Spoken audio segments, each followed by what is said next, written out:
He's a tactical genius, he's the one to see on VP4TV. He's wild and he's free.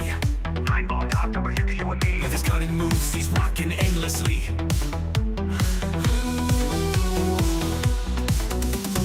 Tables and cues, they bend to his will. Every shot he takes gives everyone a thrill. With a glance and aim, he works to the skill. In the ball, lights from the chill. Tables and cues, they bend to his will. Every shot he takes gives everyone a thrill. With a glance and aim, he works to the skill. In the ball, lights from the chill. Tactical genius with every play, making magic happen every single day. In the world of billiards, he knows the way, taking every shot with prayers we say. Rack him up, he steps to the ground. Crowds gather round without a sound. With a twisted stroke, his fame is profound. Every victory makes our hearts pound. From the corner bank to the perfect cut, he wins the game without a single strut. Chalk it up, just a fortune or luck. But skill like his, it never gets stuck. On VP4TV, he's the showstopper. 9ball.com's the king, no one can top her. Watch him play and you'll be a hopper. He's the man, we all shout proper.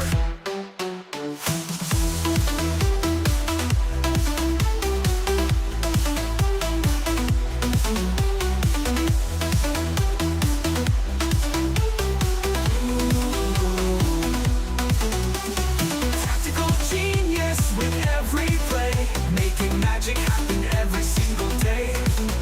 In the world of billiards, he knows the way, taking every shot with prayers we say. Rack him up, he steps to the ground. Crowds gather round without a sound. With a twisted stroke, his fame is profound. Every victory makes our hearts pound. Rack him up, he steps to the ground. Crowds gather round without a sound. With a twisted stroke, his fame is profound. Every victory makes our hearts pound. Rack him up, he steps to the ground. Crowds gather round without a sound. With a twisted stroke, his fame is profound. Every victory makes our hearts pound.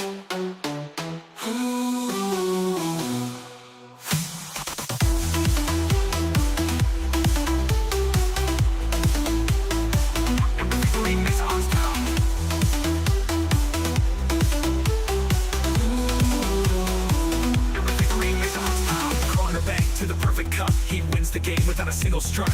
Chalk it up, just a fortune or luck. But skill like his, it never gets stuck. On VP4TV, he's the showstopper. 9ball.com's the king, no one can top her. Watch him play and you'll be a hopper. He's the man, we all shout proper.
ATG from Kilmarnock town, got your hustle down. Streams the pool games live, makes our day come alive.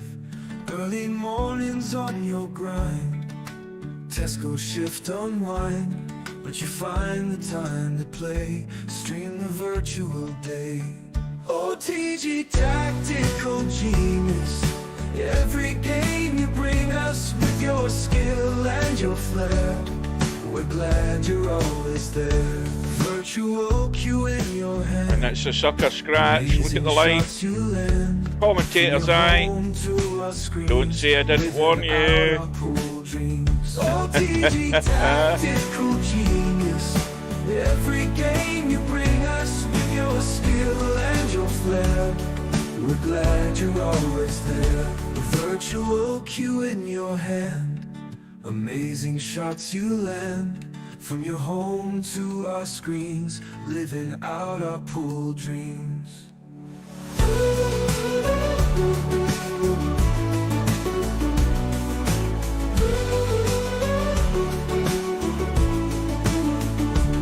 Early riser, work all done, streams the games just for fun.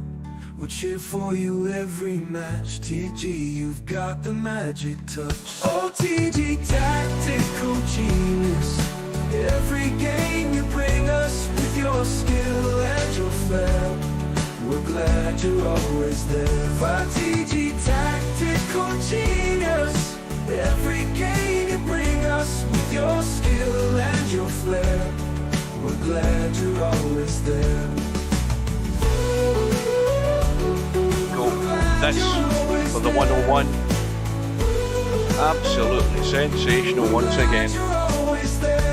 Virtual cue in your hand, amazing shots you land. From your home to our screens, living out our pool dreams.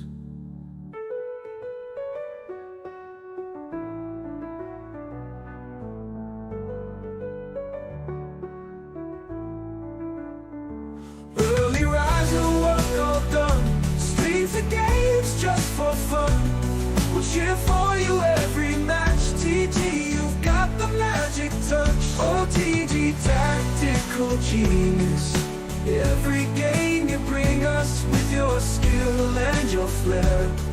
We're glad you're always there. That was fantastic.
Where's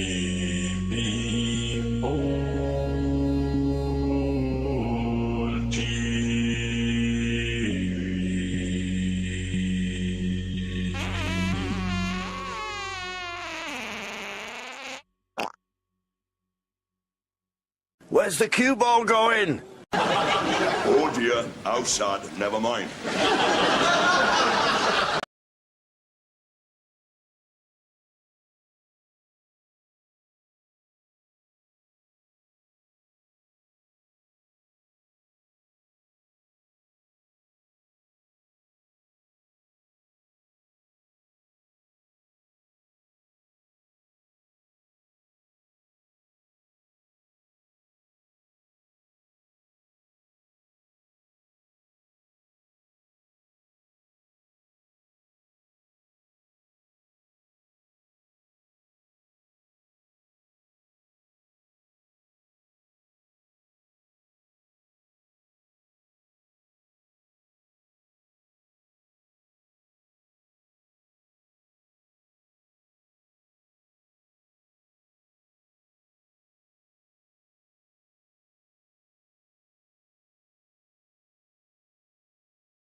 No bar, no pinball machines, no bowling alleys, just pool. Nothing else.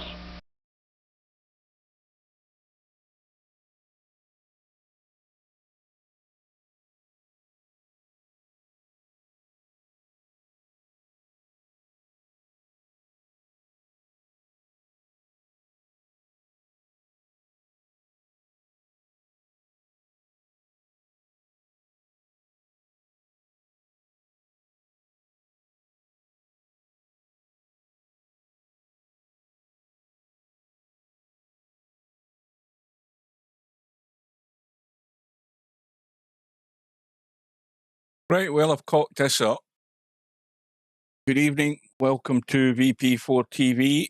I thought that this match that we're waiting on started in a minute's time. I got it wrong. It starts in 20 minutes' time, and that's even worse for me because I'm barely awake at the moment. But we have a round 2 match, I believe, in this year's 2025 Virtual World 8-Ball Championship in VP4. And we have Larry up against... Now, this is the reason why I've posted his name is UKTwister. Because when this guy arrived back in VP4, I think I've mentioned this before, he's got a name that is Phil MW44. He PM'd me and told me that he used to be UKTwister in VP3. I used to play him at snooker. And so for the purposes of this tonight, he's UKTwister. That's his VP3 handle, whether he likes it or not. And to save me trying to remember Phil MW44. So that match is going ahead in about 20 minutes' time. In the meantime, we've got one other additional match on the bracket. We've got the match tomorrow, of course, the one that Slim will be covering himself. Cobra and Slim, which I think is a round 3 match. And that's at 5 p.m. British summertime. I'm going to have a drink because I can feel my voice beginning to sort of want to cough. And then we have Albinario, who's got his match arranged with Rabi. And that's going to be at 8 p.m. tomorrow. And I'll be around for that one because I'm still off work until next Friday when I go back. So that's the matches that we have.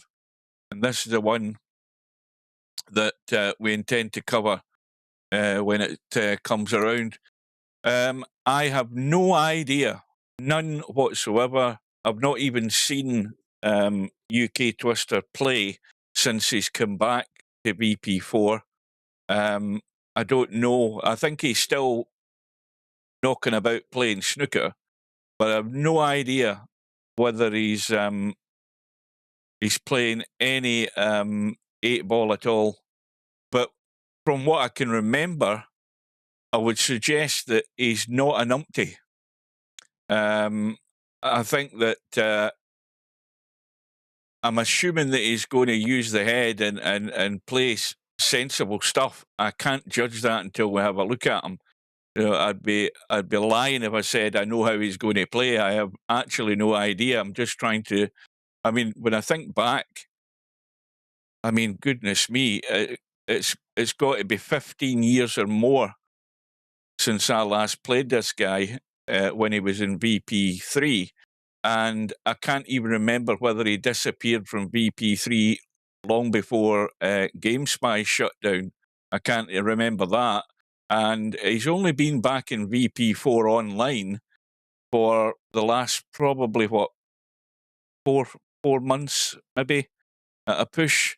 So he's obviously trying to find his feet in this game, because this has always been a step up from VP3. So we'll see how he lives up to it tonight, because he certainly shouldn't be unfamiliar with Larry, because Larry was around when he was around in VP3, and no doubt he'll have played him at some point in the history of Virtual Pool 3. So that's what we have to look forward to. In the meantime, let me just do a quick tab in case Steve's get confused if he's maybe thinking of joining. Maybe he's actually done the right thing and double-checked the time. He hasn't said he's going to join us, but I've got Discord open in case he does. So I'll tab out and have another look and see what the story is with that. So for anybody who is watching, there's not that many that are awake, but we are on the beta version of Virtual Pool 4 Online. You can see that we have the different font if you are not aware of it.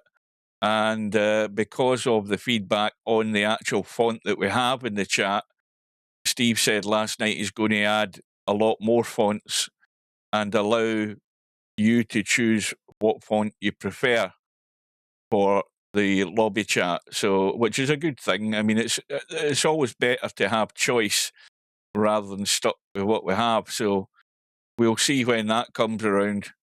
And we're also looking probably eventually for a fair few more additional languages now that Steve's got around to giving the option of having your default language.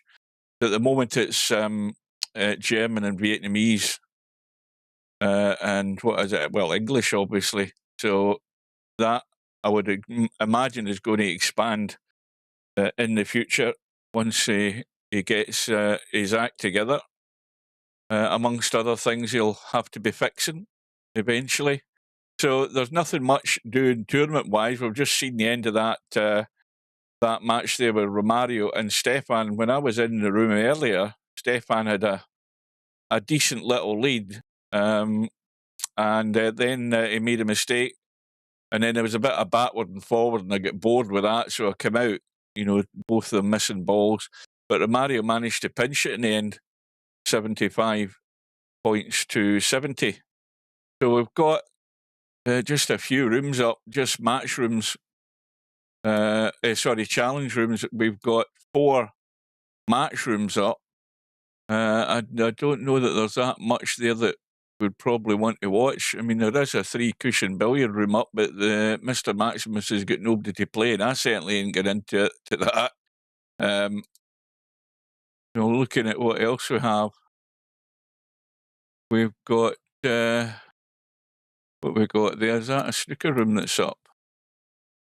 And Romario, of course, is in there, so we'll go in and annoy Romario and watch a bit of snooker. Of course, I've got the blue cloth on in preparation for this match when it comes. And Romario, I think I must have scared him. He's given that a bang.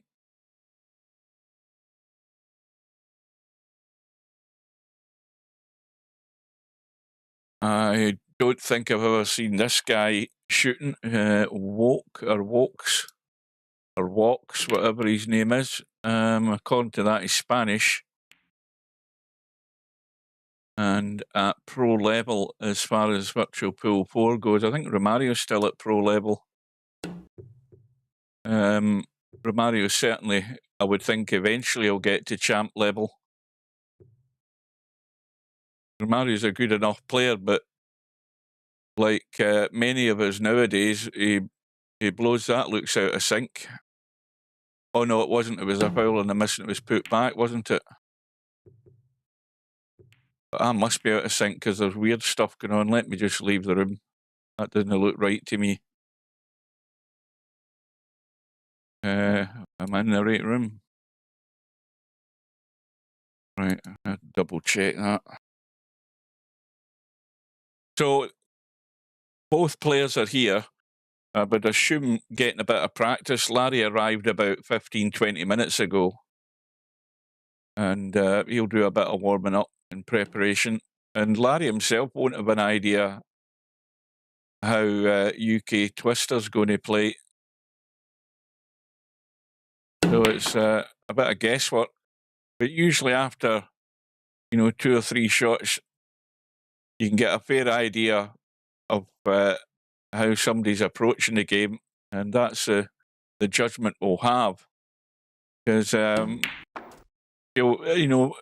there will be plenty of chances, more than likely. Remember, we're on tight pockets, not just narrow, which would be the standard tournament pockets that we have in general in VP4. We've gone one notch tighter, and that's the one thing that's been catching everybody out, especially in cut shots. There's little or no give in the pockets at all.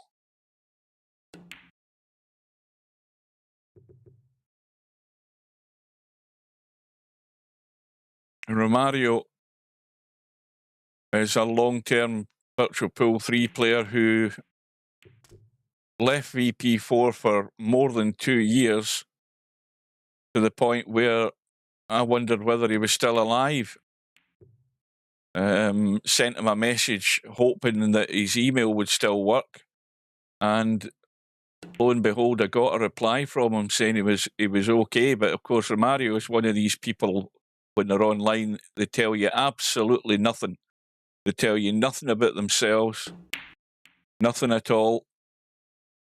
So I've got no idea. I think he said something in conversation that I think this is out of sync again. This looks weird. That I'm not sure. I'm just guessing, because you can never know whether he's telling you the truth or not. But I thought he hinted that he maybe had COVID or something. I'm just guessing that from what he said. But he says very little to give anything away, which, that's everybody's own choice. But it's good to see him back, because we need all the players we can get. And a lot of players do come and go and drift over time. And sadly, as life goes on, some players leave and never come back. Let's see how these balls shape up, because I'm sure this is well out of sync. Yep, it is out of sync, because you can see the cue ball moving. The cue ball's not finishing where it is on my screen. It then jumps. They're well out of sync, this room. So I don't know what the hell connections are going on there, but I'm never out of sync as bad as that with anybody. Let's have another look, see if this fixes itself. I might not even get into the room now. I think it's well goosed. It is well goosed. Oh, we're in eventually. Let's see what happens this time. But that is still out of sync. It is still out of sync. And I hope to God that that isn't going to be the case with this match, unless there's something up with the servers. Yeah, the ball is finishing in one spot, and then once it settles, it's in another spot. Now, where did we decide where this guy was from? Spain. Oops.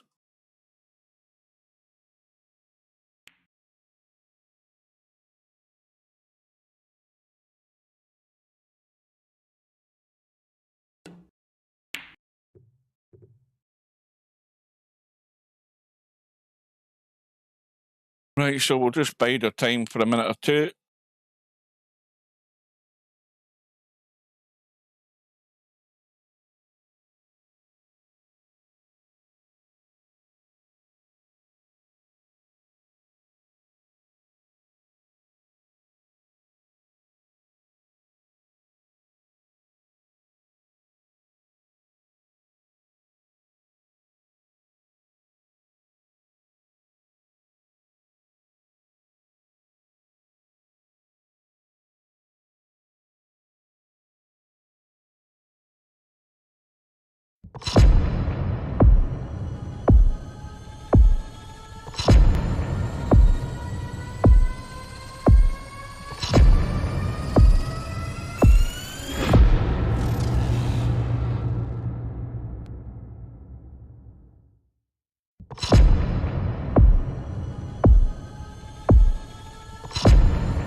Well, Larry's done his practicing.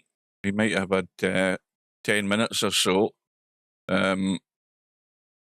UKTwister is in getting a bit of a warm-up. Bill MW44, who's now got himself to champion level. Didn't take him long. But that's what I never checked. See how long he's been with VP4. I never checked that.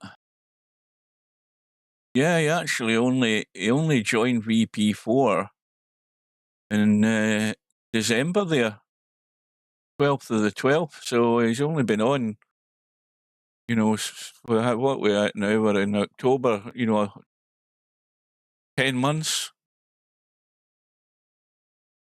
So a late comer to Virtual Pool 4, but such as it is, people's lives go on outside online gaming. You never know how things turn out. So we're getting there. We're about 6 minutes away. I'll just rabbit on. What can I rabbit on about? I'll tell you what I'll tell you. I was thinking about these Vietnamese players who, not that there's that many in now, because obviously the time zone difference affects that. I don't even think there's any in at this time. Goodness knows what time it is in Hanoi. But you can clearly see that there isn't any of these Vietnamese players in by the look of it. Most of them, I thought, pretty much all of them that we see are gratis players when they come in. But out of interest, I Googled to try and find Vietnamese gaming sites or Vietnamese gaming forums. Welcome to Slim. And I couldn't find any. But that Meta AI thing that comes up in Google gives you suggestions where it says that there's not a lot of gaming sites in Vietnam. And I think mainly because probably a lot of people don't have a lot of money to have computers. I'm just guessing that, but it said that most of the gaming community is involved in, you know, Facebook and that sort of thing. So I think part of the search brought up Hanoi Gaming. Hanoi Gaming is a page on Facebook. It's a community on Facebook. It's a private group. And so I brought it up on Facebook. And there are 1,400 members on it, although the disappointing thing is that there's only been 20 posts on it in the last month. But it does, in reading what the rules are, it says that the header in it mentions developers, games, etc. It says that you can mention, if you're going on to promote a game, you can do it, but not spam the chat with it. You know, maybe put a post about what your game is, etc., etc. So, to cut a long story short, I have applied to join that group. I don't know how long it will take them, whether it says there's 2 guys actually managing the group, and see whether I get accepted. And if I do, I'm going to write a post about Virtual Pool 4 online. Because if there's 1,400 people, it does suggest that people keep an eye on that for information and any new stuff that comes out. And the fact that it also mentions developers, it probably means that, you know, Steve couldn't do wrong by actually making a proper post on that site. Because let's be honest, if it's got 1,400 members, if you could get 50 of those people coming into Virtual Pool 4 to have a look around, gratis or not, then it helps. So we'll see how that goes over the next few days. I'm going to do one more quick tab. Well, might do 2 more quick tabs, but no sign of anything in Discord. It might be that this is sort of dinner time, East Coast side of the States, isn't it? Round about 5 o'clock, 5:20. So Steve may well be settling down to dinner. He may well be going out for dinner. But he hasn't contacted me, so he may or may not show. We will see.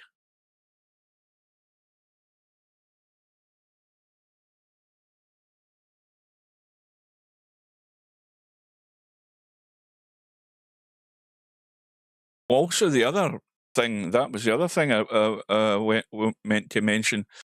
I wonder if Steve knows that Steam, where Virtual Pool 4 is available, is banned in Vietnam. The government has banned Steam. I read a post, I can't remember where I saw that post, but it was part of the search that I did earlier. And I think I don't know whether, are they a communist government? Are they a dictatorship? I haven't a clue what the government is in Vietnam. But anyway, Steam apparently is banned in Vietnam, and because they're trying to help their own gaming industry over there or something like that. I don't know why banning Steam would help that, but apparently that's the case. If anybody else knows any different, they could tell us. But that seems to be one sort of limitation, and why you won't get many Vietnamese players through Steam itself. Bear in mind that the majority are gratis, so therefore they're only going to come in through the VP4 website and download the online and try it out. Anyway.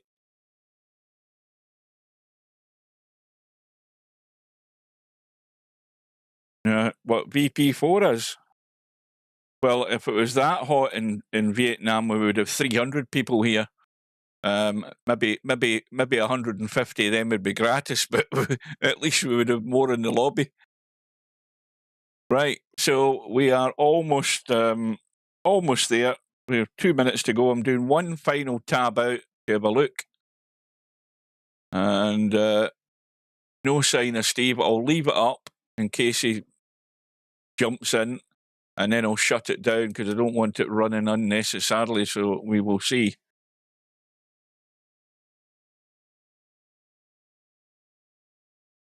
So UKTwister, or Phil MW44, if you want to call him that, is ready and waiting, as is Larry. And that room will be going up in about a minute. And all you need to hope is that I stay awake. And here's a disclaimer. If I make more mistakes than usual, then you have to understand that my body clock shut down 2 hours ago. So if you get any complaints, contact support.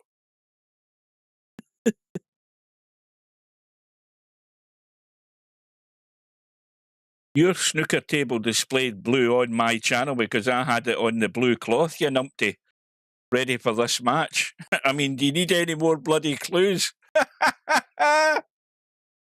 Oh dear. Welcome to Romario. It doesn't show your colour of cloth. It shows whatever colour I choose. I thought he'd have worked that out. There you are. He's confused. Let's get in quick. So round 2 match, I believe, race to 11. And they're probably lagging off, which is why I can't get in, or there's a problem with the bloody server. Something's cooking up. We'll find that out in a second. Right, so the lag has took place, and UKTwister has won the lag. So off we go, and let's hope it is a good one.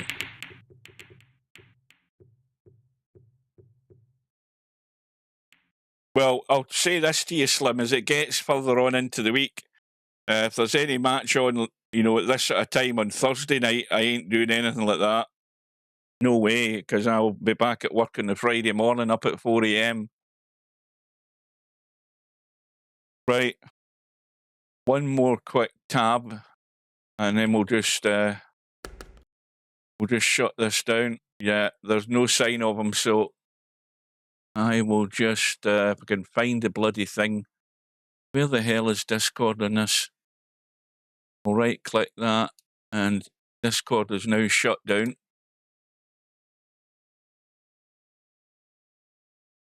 Welcome to Coldest Pillow. Favourite for the tournament, no pressure.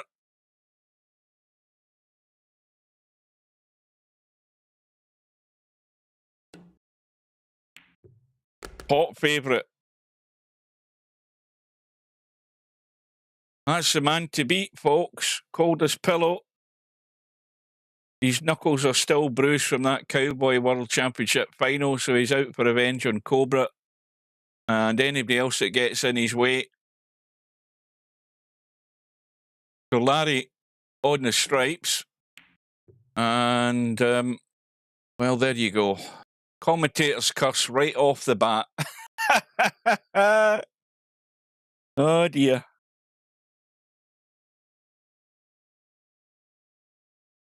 Right, so this is the first look at the player formerly known as UKTwister, and that's how he's going to be known tonight, is just to suit me.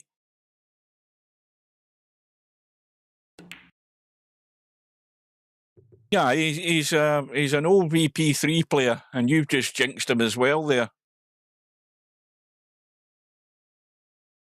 But again, you know, he's probably not been near this table with these pockets, so he's now finding out that you can take no liberties.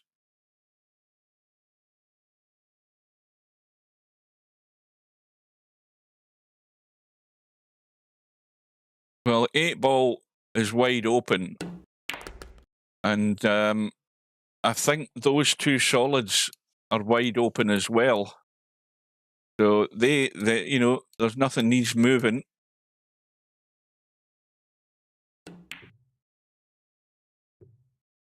And again, mistake by Larry. So the mistakes are there, and oh, here we go. This is not a good sign.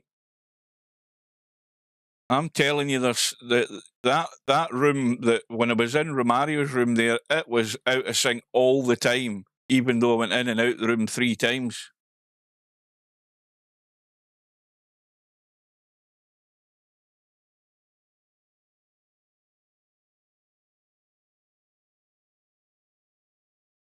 So, having been disconnected there, he missed that last shot, so he's replayed it so he can see what happened. And he doesn't know to hit the plus and minus buttons to speed up the replay. Your plus and minus buttons are up next to your back button on your keyboard. And if you use the plus and minus buttons when you hit the replay, you can speed up the replay and get it done at normal speed rather than let it crawl at half speed like many numpties do, and they don't realise that in VP4. So there's another tip for all the newbies that don't know that. And also, it has been known to cause issues with sending the game out of sync when you do too many replays in VP4 online as well.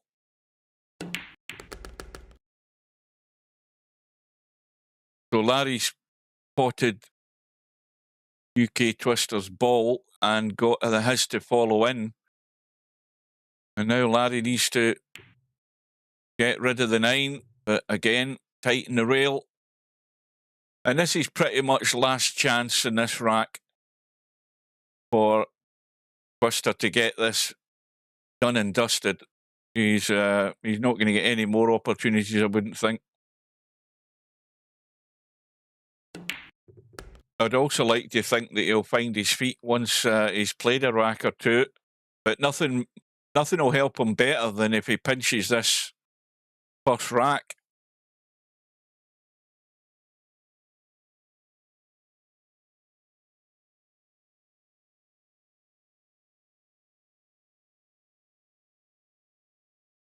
I was hoping Steve was going to come in tonight because I've seen an upcoming new game which would suit him perfectly. If he wants to give up VP4 and actually do a bit of online gaming or gaming himself, then there's a game coming out. I think it's called, I can't remember 100% what it's called, but it's a climbing game, and it's either called Mount Everest or something. But it's a 1-to-1 scale Mount Everest, right? And you have to find your way up the mountain. I think if you Google it, you'll find it. That sounds very interesting. And that would suit Steve. That means that he could stay at home. He doesn't need to go tramping about the Sierra Nevadas or wherever the hell he goes. And he can stay at home for 3 weeks and climb Mount Everest. Something he'll never do in real life. There you go. I might look into that myself when it comes around, that game, by the way, because I'm the kind of daft person that would try something like that.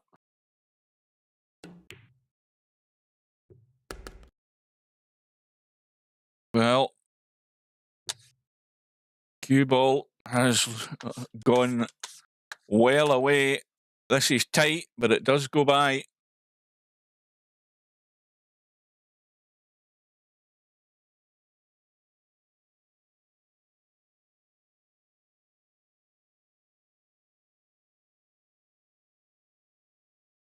And this is where you have to ignore the 9 ball. You have to pick that pot and angle, see it and shoot it, rather than overthinking it. And that'll do. So there we go. Larry had his chances. Larry made his mistakes. And eventually, you're going to get found out making too many of them. So that should settle the nerves. And, of course, the other big no-no in this game is coming up dry in the breaks, and we've seen a multitude of them. Right, so looking at this setup, well, there's one problem up top, I think, if you ever think about doing the solids, because it's blocked by the 11. There's work to be done either way. If you plump for the stripes, you've then got that stripe as a blocker for that 7 ball. So I would imagine you'll have work to do with the 2 stripes by the 8 ball as well, because they're not a combo. And I think the 1 ball's interfering with the passage to the pocket there. So this is fairly ugly, this setup.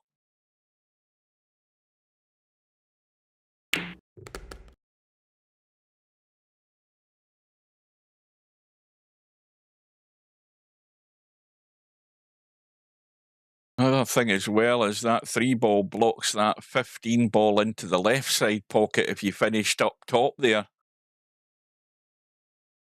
Because the 15 ball looks as if it's lined and it could go into the side, but that 3 ball would need to be out of the way, so that gives you even more work to do. It's going to be a tall order to get out with this setup at the moment.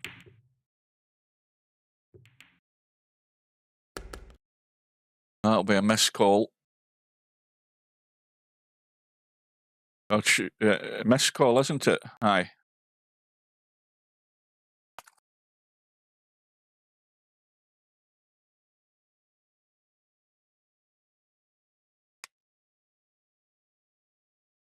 So Larry on the solids with a very dodgy shot to start him off. I mean, he's hooked over or Chinese snookered over the one ball.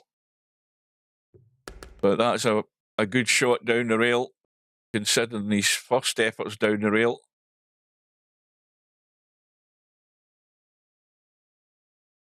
And I know what Steve would be saying.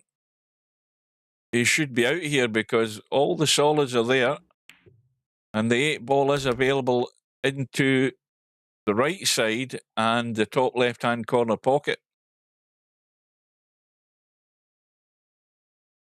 The one thing would be that you want to play that 7 ball last. Now, having that as a plan means that you've got to get very good on that penultimate ball to the last ball, because you've got to get up there, and not only that, you have to have the angle. Now, Larry's, I think, probably concerned maybe about that. The other problem, of course, is that when you clear the 7 ball, the idea would be that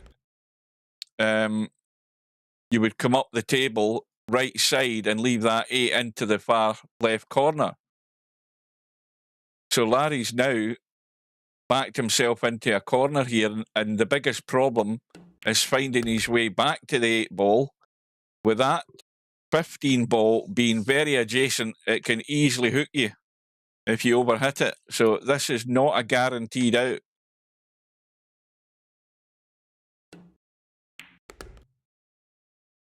And this is paramount that he gets decent, and he's the wrong side of the 4.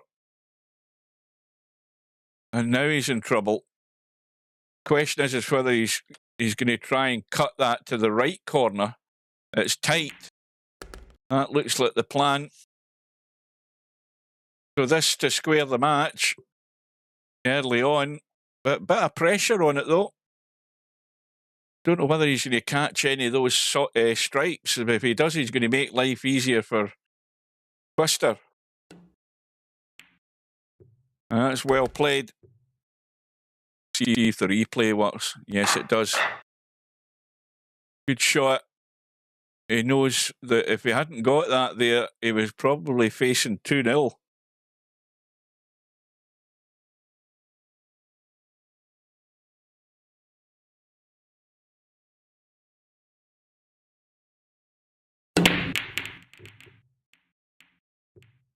I think we should give up counting dry breaks, because there's another one.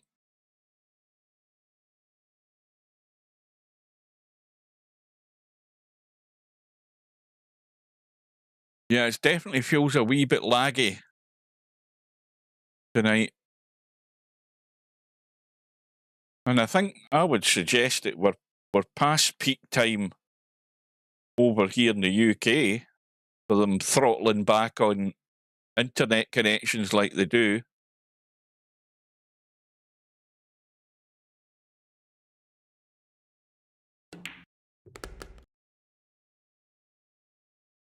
Well, that 9 ball does go past the 6. You can cheat the pocket and get that 9 ball in.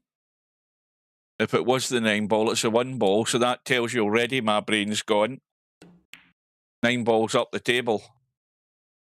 And again, Larry's focused so much on getting the right angle on that 15 ball, he's forgot the pot again.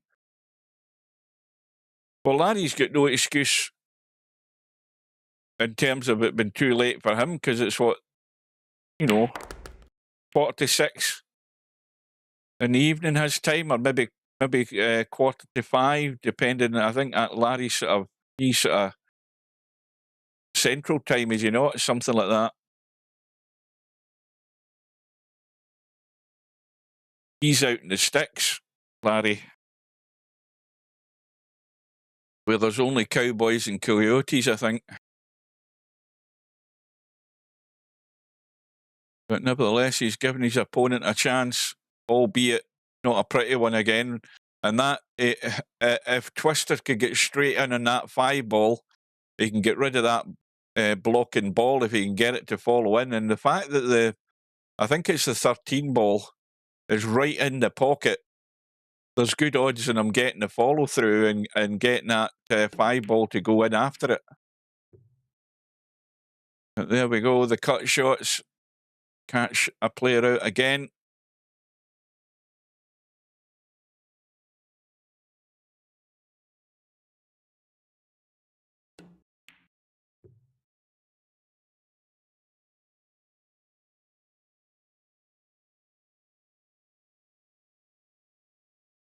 I've said this many times before, when you're up against experienced players like Larry, and now Larry is going to be more generous than the likes of Cobra, and well, I said that did go past. He had to cheat the pocket a bit more than that, though. But like I say, if you get opportunities and you're not taking enough of them, you're eventually going to lose. Because Larry's, you know, as much as he's making more mistakes, he's still going to be too good. He's still eventually going to get the racks on the board. You've really got to capitalise on these wasted opportunities. You'll count them up at the end of the match.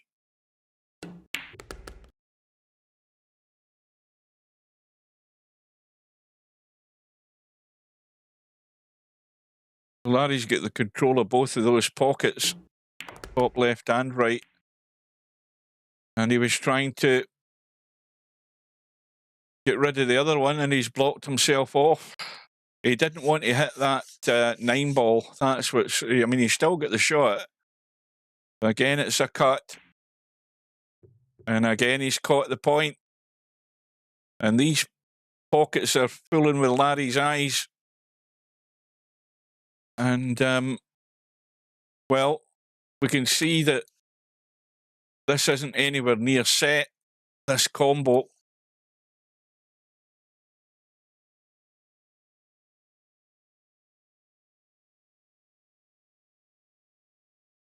And I think Larry's considering himself lucky he's left that cue ball there. I mean, this isn't pretty either.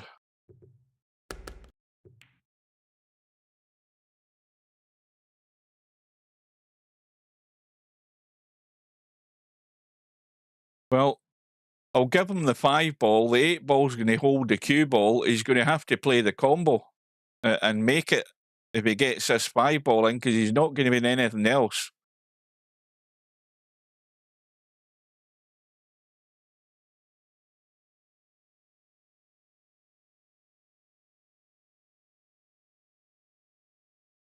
Now, this 5 ball isn't difficult, although what's he doing? Well, he's playing safe. That's what he's doing. And that's a good sign. He's using the head. I thought for a minute there he was trying to cut that into the side. Well, Larry's managed to just nip that past the 1 ball. Well, now this has to go in. And it hasn't. And, well, the 7 ball blocks that 8 ball into that corner. Did he call a safety there? He must have called a safety, did he? I never noticed. I was too busy looking at the table. I never noticed. Somebody will tell me if they're paying attention.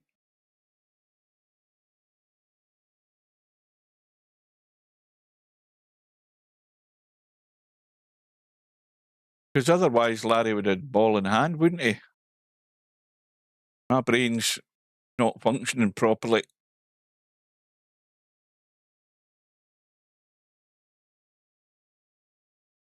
Well, this is make or break, because that 5 ball will go now.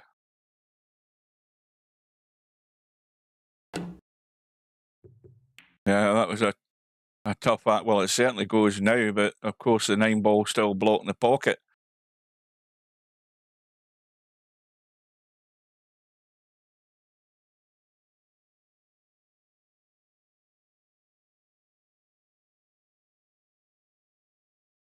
So he needs to nip this into the side and hold it there for the 5 into the other corner if he can. I don't think he's going to get to that 5 ball any other way unless he plays the 6 into this corner over here, opposite the 9 ball, and then rolls through below the 5 ball. But he needs to have his route map in his head where he's going here, or he'll never get to that 5 ball, and he's gone too far on the 6 if that's what he was intended to play.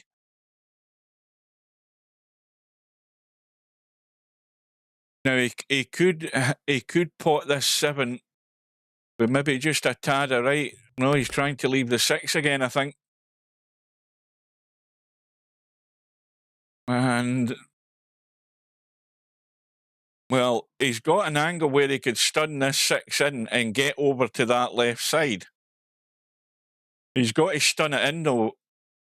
I don't know whether he's going to put anything on it to try and spin across. Well, that has worked.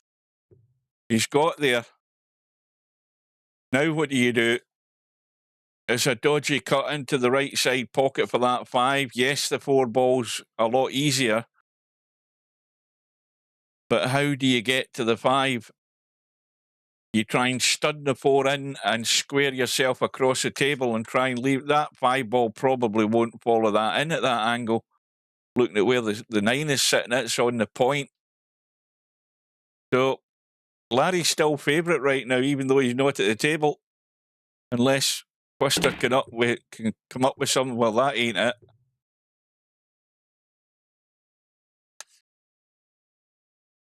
And Larry will take this long, and he'll have the lead.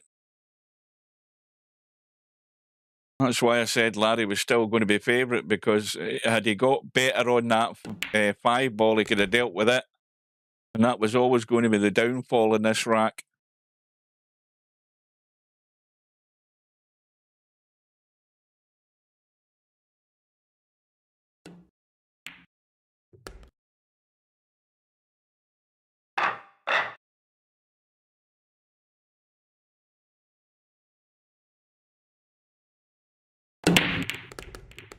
And, well, 3 balls have gone in this time. This is feast or famine, isn't it?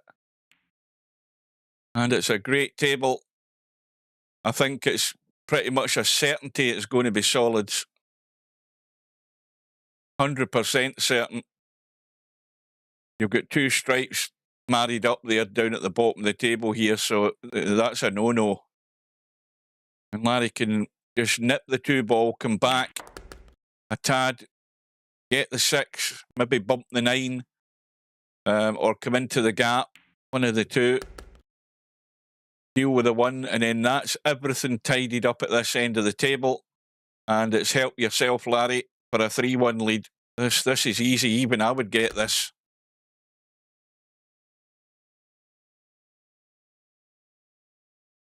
I presume the 7 passes the 3. Yep.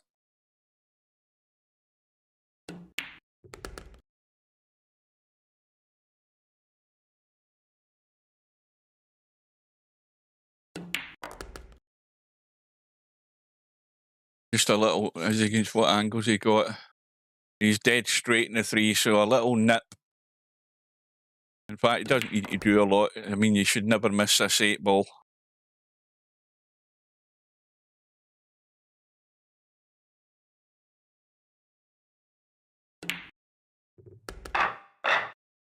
So we have daylight, and that just ramps the pressure up.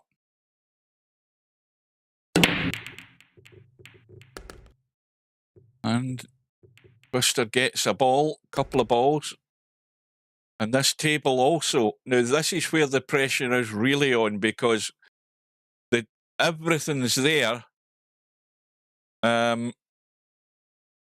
Solids looks like the nominated set he's going for, and they're all available. And this is really where you do get down to business and proving that you're good enough. Because all the years he's played VP3, and like I say, I don't know how much 8 ball or 9 ball Twister ever played. But he should be competent enough to get out here. It's going to be something stupid that's going to stop him. And probably more than likely execution of the shot that'll fail him. But just stop the cue ball, leave the cut in the 3. I don't like that way though. That was not good. Yes, he can pot the 7, but no, he should have held the cue ball there and just cut the 3. You're asking for trouble. He's lucky he's got the bailout here, but the problem now is he's playing this at distance, and now he's got to get the control, and then he's had a slam, and that's a bad sign as well. And that all went wrong the way he played that previous shot. He didn't. What he should have done is, again, we always talk about keeping things simple. You hold the cue ball. When he potted that ball, whatever ball it was, you hold the cue ball there and you leave the cut in the 3 and you're down onto these 2 balls here. So that's where it went pear-shaped. And again, execution was the problem. He didn't play it right. He tried to just let it run around the corner with balls that could interfere, and he got blocked off. So that was a bad choice of shot, and he's going to pay the price, or at least he should do. Having said that, he's back at the table. He's going to have to give a kick at this 3.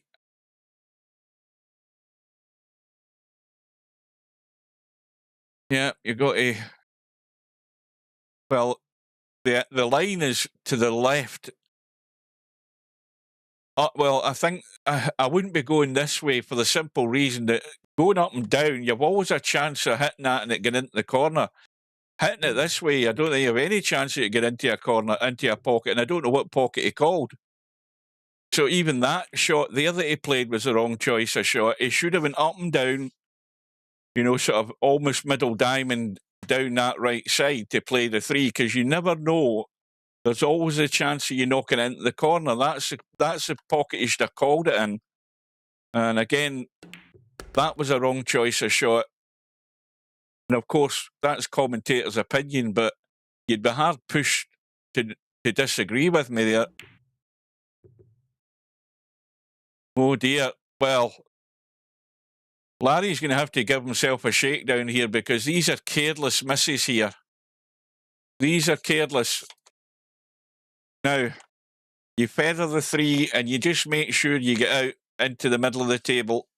The 8 ball's wide open. You don't need to overlook this and overthink this. You've got 1 ball to pot and get yourself out into the gap. And I don't know why he's taking so long over it, because there's nothing to think about it. You just need to hit this the right way and get out past the 14. And overthinking shots is never a good sign as well. That's too heavy. As he checked it a wee bit, no, it's perfect. I thought he was running too far down south here, but he's fine. And Larry needs to give himself a wake-up call. Yes, he's got the lead, but already making far too many errors for his future prospects in this tournament. So back to within 1, and Larry, well, he's got the chance to redeem himself here if he can get something going. This looks dry as well. And again, it's not a bad table. Although the 2 solids aren't lined. Yes, they can be made. But you don't want to play that as your first shot. Now, if you go to plan B, which would be the stripes, you've got 4 stripes in this bottom half of the table that you could deal with right now. Well, he's looking at solids, so now he's committed and going to have to deal with that combo up top. I wonder if he'll regret that. I would have much preferred the stripes there, in all honesty. I mean, you think about it, you've got all of these balls here that you could deal with. You've then got the ball down the rail. You've got the one into the side, back across the table for the 8, for example. there was a route out there on those stripes, and well, he doesn't want to concentrate too much on these two balls, potting this one. If he starts banging something to try and knock something out here, he needs to think about what he's doing. Focus the pot more than anything, and there you go. That's what happens. In fact, he didn't get enough spin in that to get the bump. And there's an even better example just about to happen here, I would think, for Larry's sake, that he's going to show me how Twister should have done this. Because, again, a player of Larry's level should be getting out. 8 balls clean into that corner pocket, and these are the balls that Twister should have been potting. I think Larry's maybe slightly the wrong side, is he? Yes, he is, but he's fine. He can stun down and deal with the 10 ball if he has to. He needs to get there, though. He's a wee bit short. Although the 15's clean, it goes. That's fine. You know, I'm pretty certain he played for the 10s, but he had the bailout, so he's okay so far.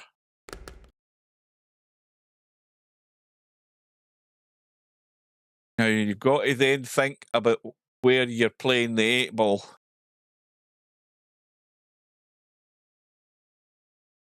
Now, if this is dead weight, he's playing the 10 into the left side. If he's running it out, he's playing the 10 into the right side. Yeah, he's playing it dead weight to hold it for the left side. And I think he's got the angle to come down for this 12. Or just, yeah, in fact, he's got too much angle. I think he's going to have to run it. Maybe he needs to miss the bump here.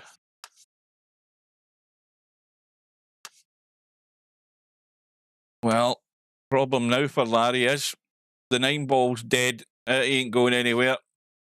And suddenly, UKTwister's a favourite.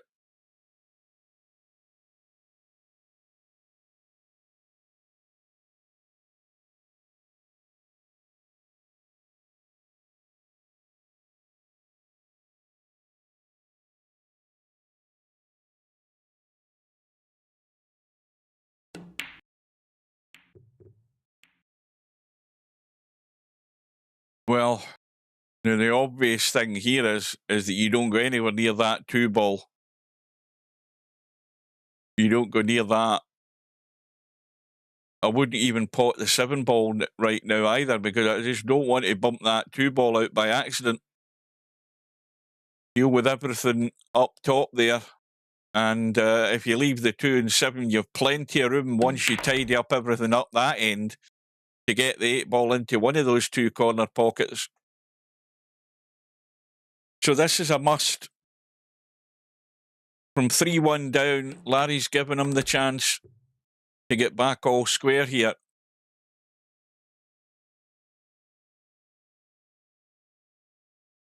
And now, if you would think he's going to be unlucky not to be on something here. He's trying to just hold that gap. He's going to be forced into taking the 7 now. And if he goes forward, back into the table, he can then take the 2 and play the 6 and hold for the 8 ball. Now he's looking at the 6 into the side. I don't like that. And again, I don't like it because he's got distance between these 2 balls and getting to the 8 ball. Yes, it might look easy for most competent players, but I think he should have made his life a wee bit easier and leave that 6 ball. So now he has to get good. If he doesn't want to leave a dodgy cut. The 6 ball to me would have been far easier. You know, if you hit that 6 ball straight in and nip it back or just stun it and hold it, you're on the 8, no problem. Even if you roll through, you can roll through far enough, you'd have the 8 ball into that left side. So now he's thinking how to get there. It looks simple enough, but the scratch is on the side as well, I think. He needs to be careful.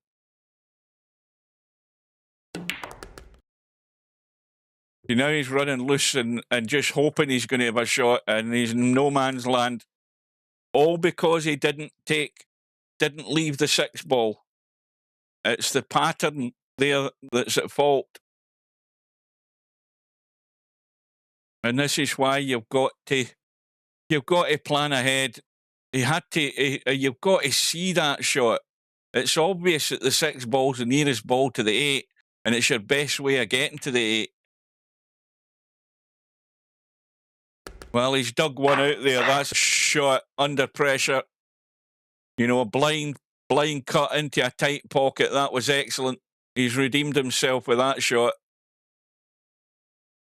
Very good reply. And Larry doesn't want to end this match tonight regretting the mistakes he's made. He needs to get his act together, because all he's doing is giving encouragement to his opponent. And this table's horrible, especially where the 8 ball's concerned. You've got a strike blocking a solid.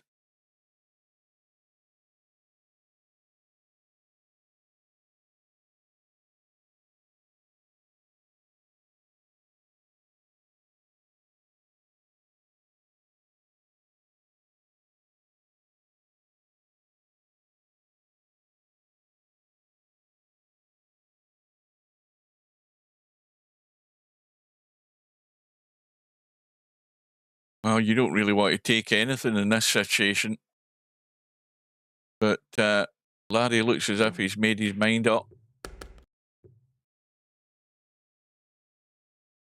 Now, Larry might play. I think he's too straight in the 5 to bump that 4 out. He could bank the 4 for position and just get it over to that other pocket. He's trying to bring the 4 out. Well, he's managed to improve it slightly, but it's not really going to help. Well, it's not going to help him a great deal in the long run. Can he get to the 1? Oh, that's very tight as well. He could tweak the cue ball a wee bit and try and cheat the pocket if he just spun it around the 4 and nipped that 1 up the rail. And now even that shot he's hit badly, because he's actually hit it and brought it back into the table. He's trying to either get it in or over the pocket.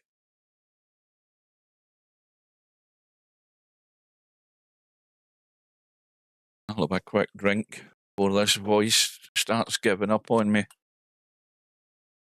I'm amazed I haven't hit the sleep wall. I had a long lie in this morning and I didn't wake up to 6:30.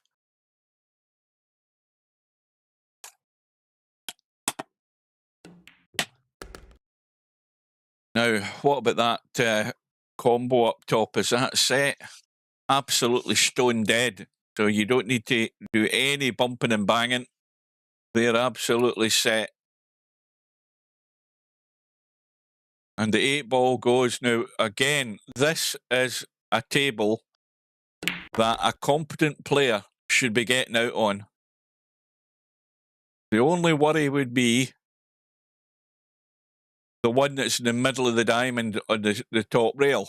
I mean, it sounds silly, but, we can see the 2 ball as a blocker into the right pocket. So you have to get into a spot. Now, I'd be taking the 1 over the other corner first and coming into the table to play the combo. Now, he's going to play the combo now, which the reason I don't like this is because you end up maybe bumping that 9 ball, if that's the 9 ball that's up there, and something awkward happening. You want to take risks like this. You could end up putting the 9 ball over by the 4 and the 1 here, doing something like this. He's hit it soft, though. And now he's going to have to produce a shot. Yes, he can pot the 12 up table. Yes, he can play the combo. The problem is, if he plays the combo, the cue ball's going loose up the table somewhere. And he's also on the rail, so if he's going to play the 12, you'd want to jack it up and hold the cue ball rather than letting it run away. So now he's forced into making this combo. Watch the cue ball, though. But the 12 does go past the 2, so it might not be as bad as he got legs for this. No, he hasn't. No, he hasn't. And he should have been out. I mean, it's not looking great for Larry at the moment, but nevertheless, you should have been out, Twister.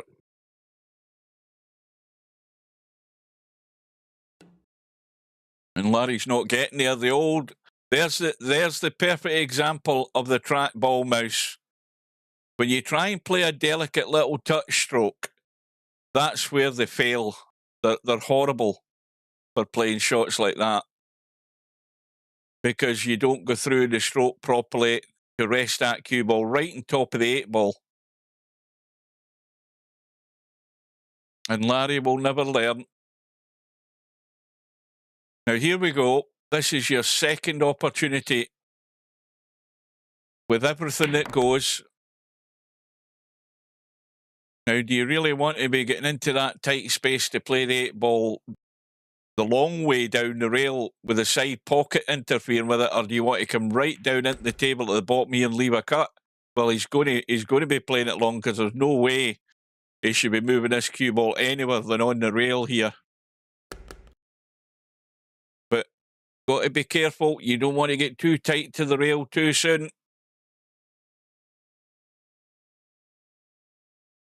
But this to go in the lead here from 3-1 down.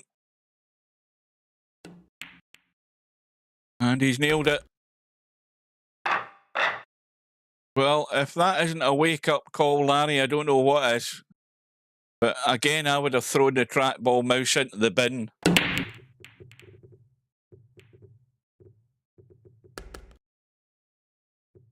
Now, who the hell is Frank Franker?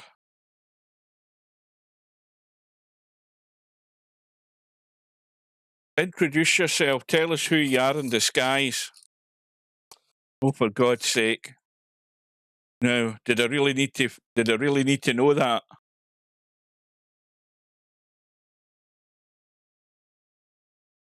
Anyway, you're welcome. For now.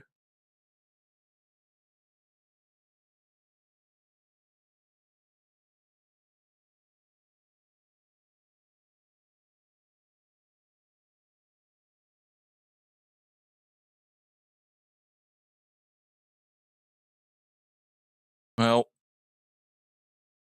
Larry's made more than a handful of mistakes.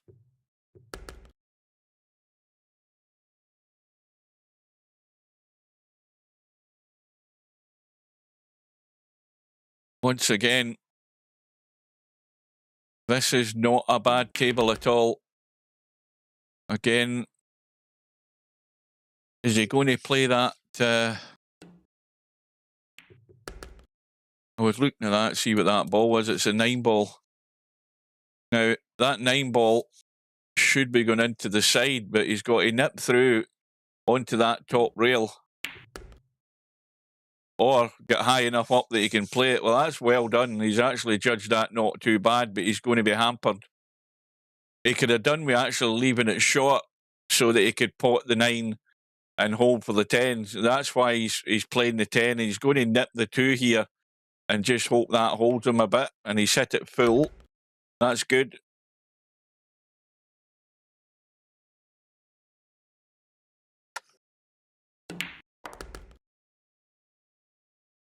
And this will get us back all square.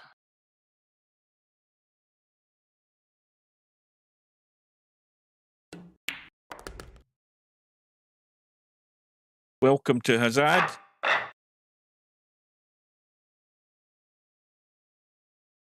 Well, this could be a long night for me.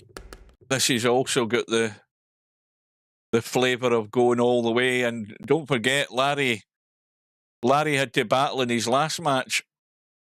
It went all the way, and I've totally forgotten who he was playing. Somebody will need to remind me. But Larry eventually got over the line.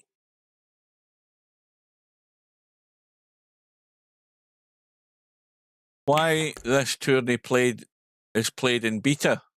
Well, it's only played in beta if either player have downloaded the beta version. They don't necessarily have to. For all we know, I mean, I'm pretty certain Larry's on the beta version, but that's not to say that UKTwister's on the beta version. He might not have downloaded it.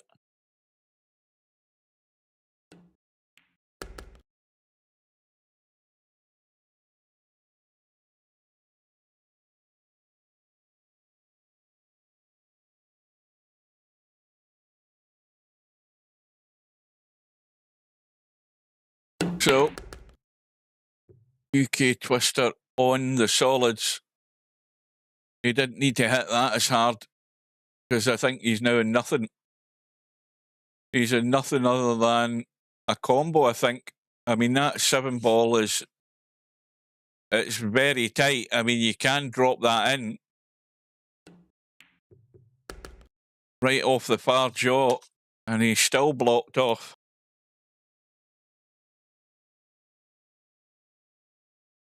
Now, there's nothing to stop him feathering the edge of that 3 and playing a little dink to try and drop in behind the 5.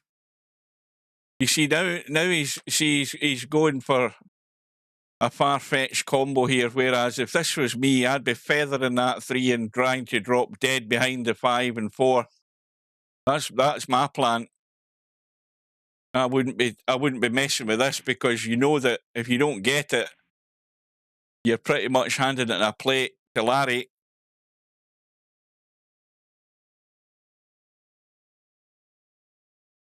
Does that 10-ball go? It doesn't matter. The 14's available anyway.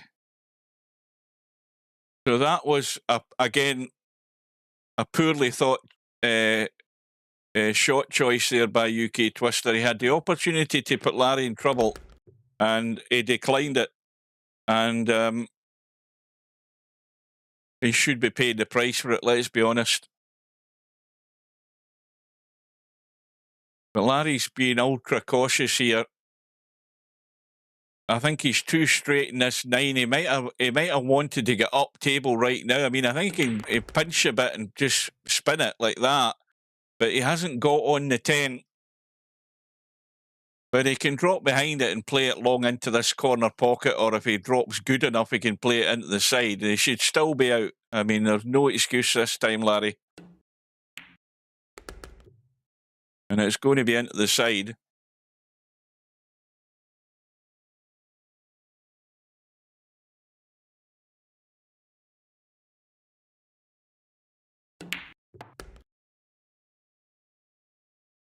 Now he's got to get a hold of the cue ball. Just get a hold of it to square across for the 9. Might go to the... He might just let this drop to the rail and come up for the 8. He could just hold it again. Yeah. So that's how you lose a rack, from the opportunity of putting yourself in a commanded position with a safety, and UKTwister didn't. Well, he must have seen the shot, because that was the shot he should have attempted rather than the effort that he did. Because he ended up playing a nothing shot and finds himself behind again. And balls have gone in. And again, at first glance at this table, an invitation to get yourself out. Larry could be going for the stripes here. Yeah, I think the stripes seem favourable enough, because he can deal with everything up top right now.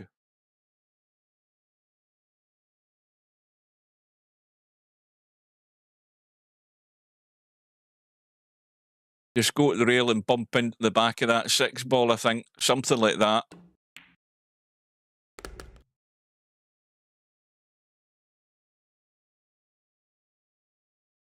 Now, again, he can stun this in and bump it in and come out for that 12 ball, I think it is. Well, he's maybe looking at. I thought he was for a minute there thinking of dealing with what's down here, but this is good enough to just bump it in and get out for the 12. I'm not 100% certain that he was playing for the 12 there because he's come up too high, but he can go around the angles of the 14.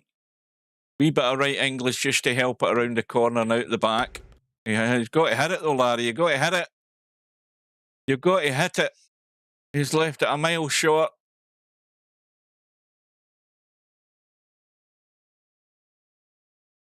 So now it's plan B already. So 9 ball. And he needs to get into the gap when he pots this 15 so that he can play the 12. He's got loads of room to do that. But he's going to be a distance away from it. And then this 3 ball could come into play because if he goes forward and comes up the table, he has to come up far enough to get that 8 into the other corner. That's the most likely shot.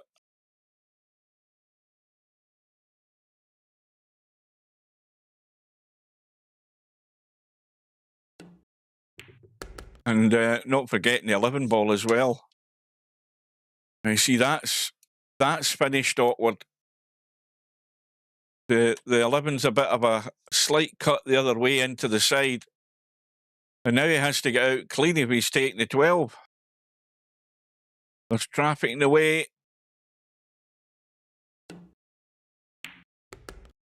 He needs to get the legs, Larry.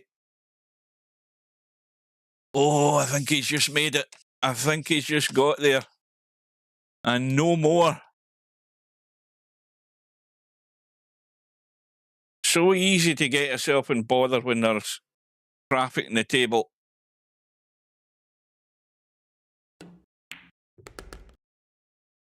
Check that a wee bit. Now,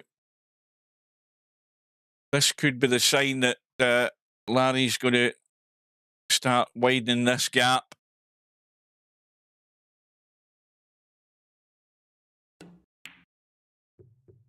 Well, would you believe it?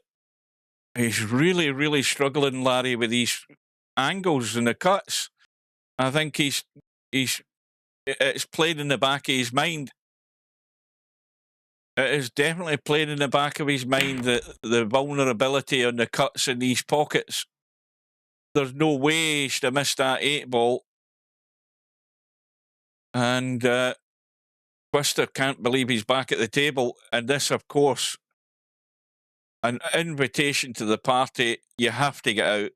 It's a complete failure if you don't get out. Now, I presume he's playing for the 7 on the side. And I don't like that. In fact, that shot there I don't like because now he sees he's just rolled forward, whereas he should have been coming into the table high enough for that 5 ball for better on the 7.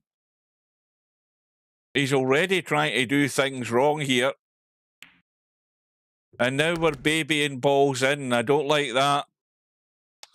This is, you know, he's dead straight in the 5. And he's going to have to pinch a wee bit if he's going to try and just go to the rail and come out on this 7 ball. It's a bit tentative. He's a bit sort of cautious. Doesn't want to make a mistake, but sometimes when you try and be too cautious, you end up doing this. You know, he hasn't went through the shot. He's left a cut back in the 7, and it's all threatened to go pear-shaped.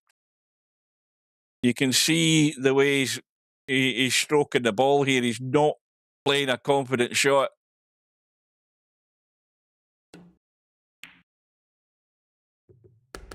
And that wiped his feet, but it's gone in. And you see now, you've got to have the confidence to execute the shot. You can't be scared of the pockets. You've got to have faith in stroking the ball. And again, you don't want to chicken out on the 7 ball. You've got to get this in nice and firm and get out into the table so you're not leaving a dodgy cut in this 8 ball. Got to be brave. Don't get too brave, though. You can scratch the side. That's where you've got to be careful. This is why you've got to stun this in. When you start just pussyfooting around, you're going to make trouble. And that's a shot. That is a shot. That's how it should have been played.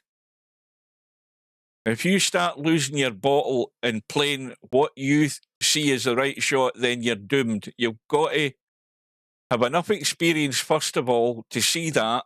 And secondly, don't be scared of executing the shot. And he's done that. And Larry gets punished again.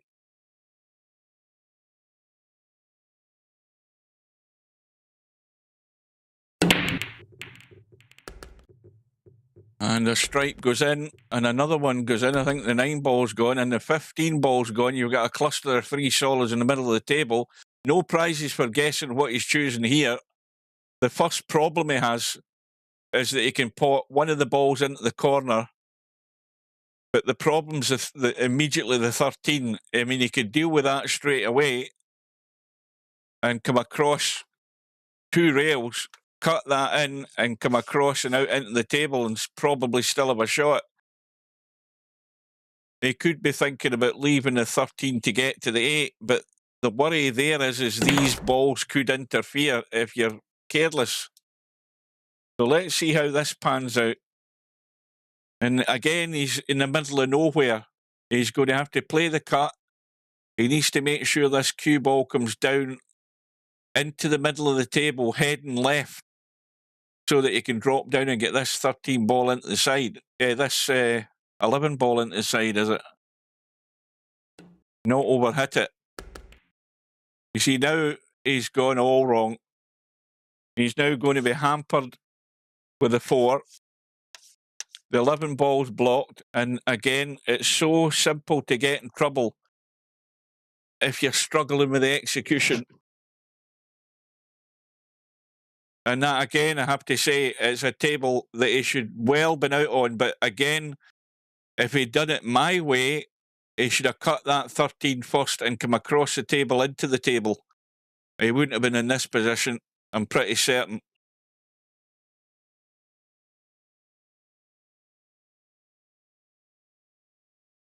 Well, Slim, Larry's being generous. Let's just be economical with that. He's being generous, but the problem here is UKTwister's, lack of table time and being new to VP4 and struggling a wee bit with confidence, I think.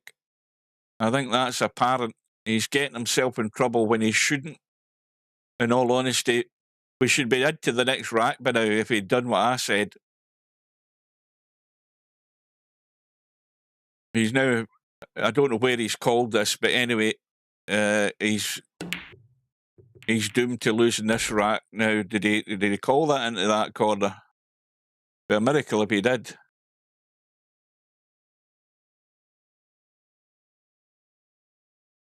It's got to be a missed call, is it? Or did he call it into that corner? Fair play to him if he did, but he's hooked obviously in the ball down the rail, so unless he gets another huge bit of luck here, yeah, he's got to find that gap. You know who's in the room. He did call it. I never noticed. I was too busy looking at the actual table.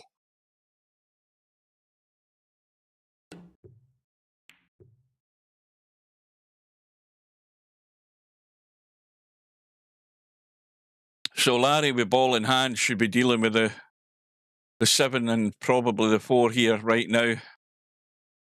Get them out of the way, open up the 8 ball.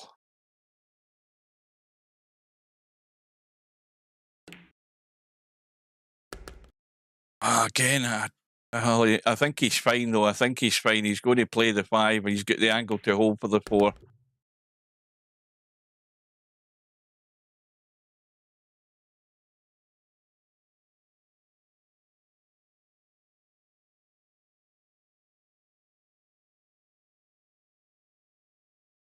That guy, what's his name? Snakes. That's him in the room right now. That's Lumpy, isn't it? Pretty certain it is. He's in there chatting.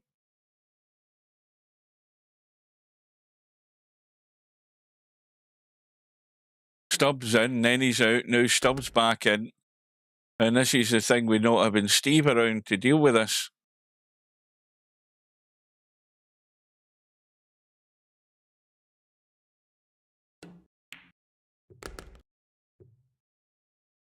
Oh, what's he done here? He's okay. I'll tell you something. He's nailed himself to the 1 ball, has he? I think he can get out here. I think he's okay.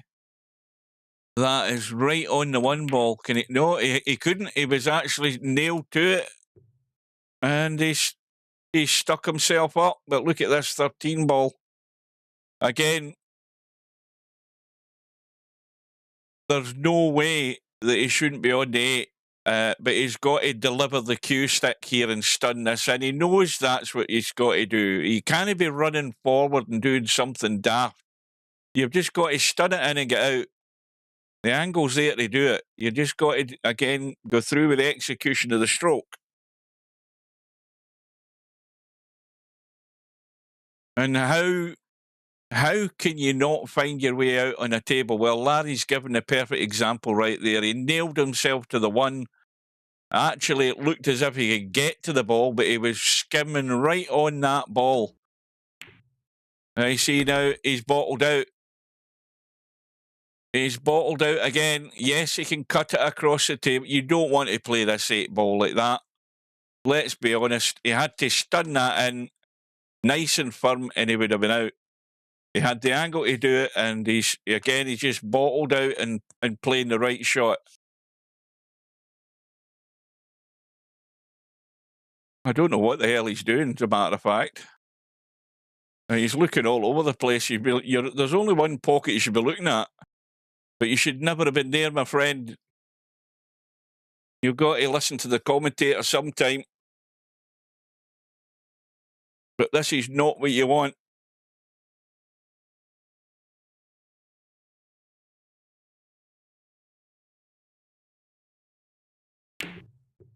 Oh, that's awful. And he's scratched. Where's the cue ball going? Oh, dear.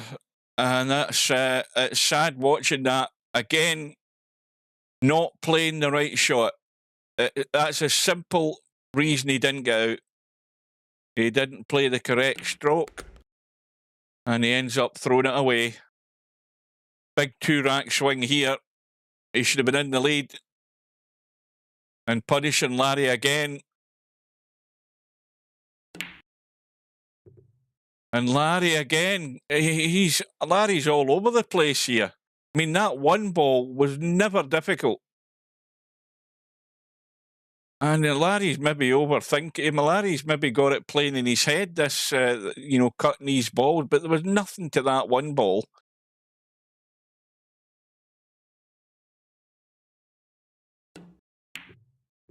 Oh, God. Well, now we have a 2-rack swing again. Suddenly, Twister's back in front. Oh, dear. Well, you don't want to watch this played back, Larry. That's what I would say, because you've made some howlers that have cost you half a dozen racks, basically, the most part.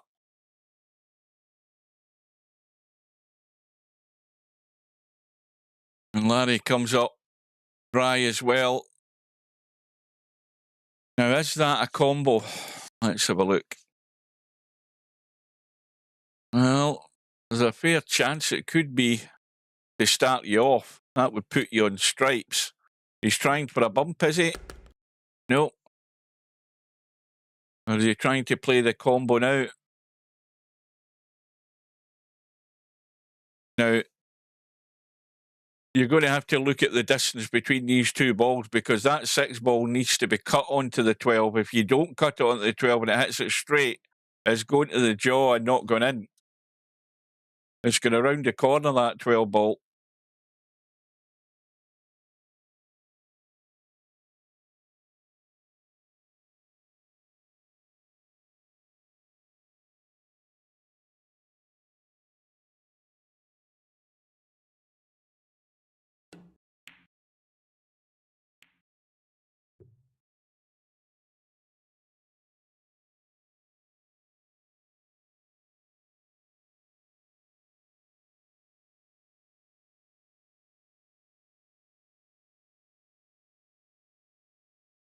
No, I think you might have hit the nail on the head there, Slim.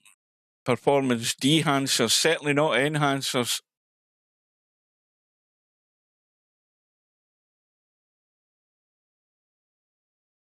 You know, you think about it, UKTwister, a good few more months table time in VP4 and he'll get that confidence back, because that's what he's lacking in, just stroking the shot. He's not quite get the confidence to play that right shot in a lot of occasions, and that's what's cost him racks as well. You know, he's only been back like 10 months, and you're not suddenly going to become a genius overnight in VP4.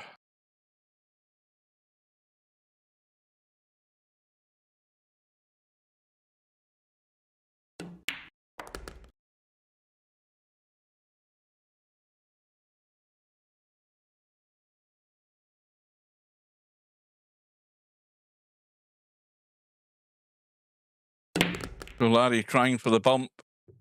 Well, he gets the bump. It does him no good,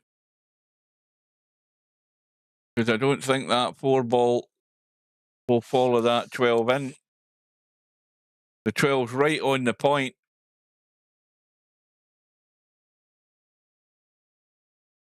Yes, he can pot the 2. Did I say 4-ball? I don't even know what I'm saying at this time of night. If I did say the 4-ball, I meant the 6-ball. Well, let's see. This is sort of last chance saloon, as they say, this rack. But how this will get in, I don't know. Yeah. That was never going to happen. So now we've got a 15-ball that's blocked by the 6.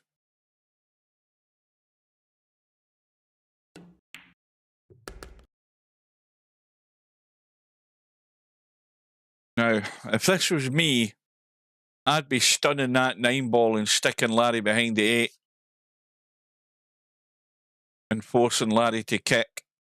I mean, okay, you're giving Larry an opportunity to try and kick that 6-ball in, but how are you going to deal with this 15-ball unless you get right down on the short side or get really good on it? Even at that line, the 15-ball wants to go to the rail. But if you're trying to play you're never going to get that to follow in, let's be honest.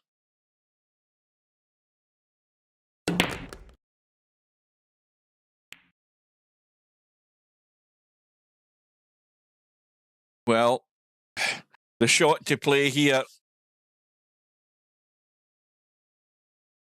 is too much an angle. I mean, you would normally cut this 9 in with a bit of right English to check it across and leave, and at least give yourself a cut from the short side on that ball. But he's got too much angle. It would want to go back across the table twice. He's trying to get this to follow in. It's never going to happen.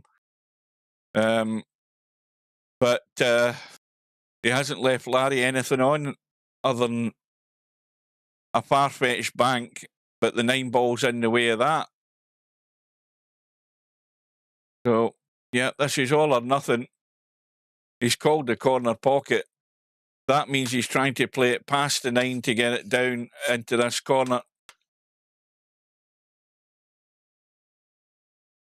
And it could be a 2-rack lead here in a minute for Twister.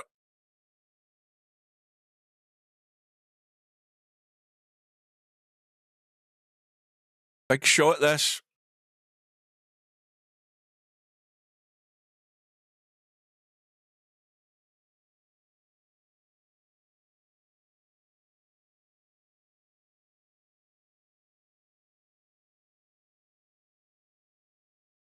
He's given it a lot of time. Well, he's got plenty of time because Steve forgot to put the shot clock in the tournament. Well, suddenly he's decided to call the side pocket. Well, this will be the shot of the tournament, this shot. If this goes into this side pocket, shot of the tournament.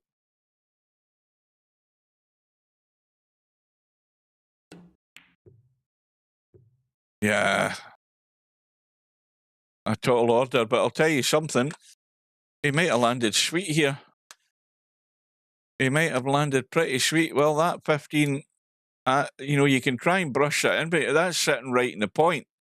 That can come off that point and go nowhere, that 15 ball. And he's the fact you have to chip it in, the cue ball's rolling, he's not going to be good in the 9.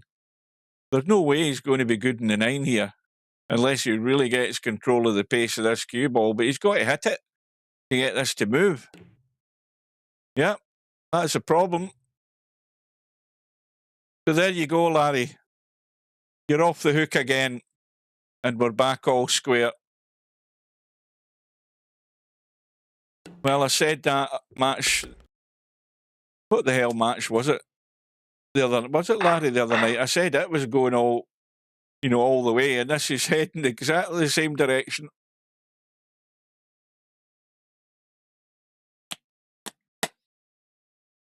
You know, most people watching this, you know, having seen Larry over the years, you're expecting him to pull away, but it ain't happening.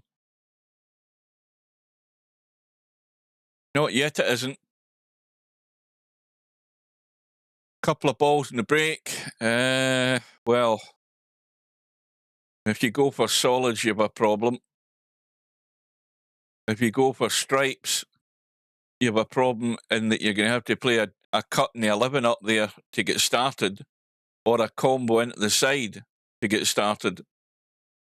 The other problem is that the 14 ball's not exactly that accessible where it's sitting, but the 9 is adjacent to it, but it doesn't help you much.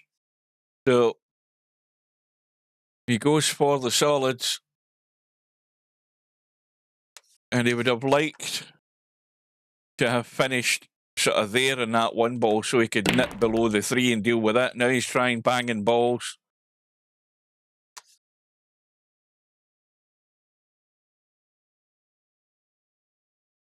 Well, this is not going to finish too good, even at this stage of the visit, because of where the 2 ball is. And the point to make here is that he's keeping potting balls. He's not thinking and ducking anywhere.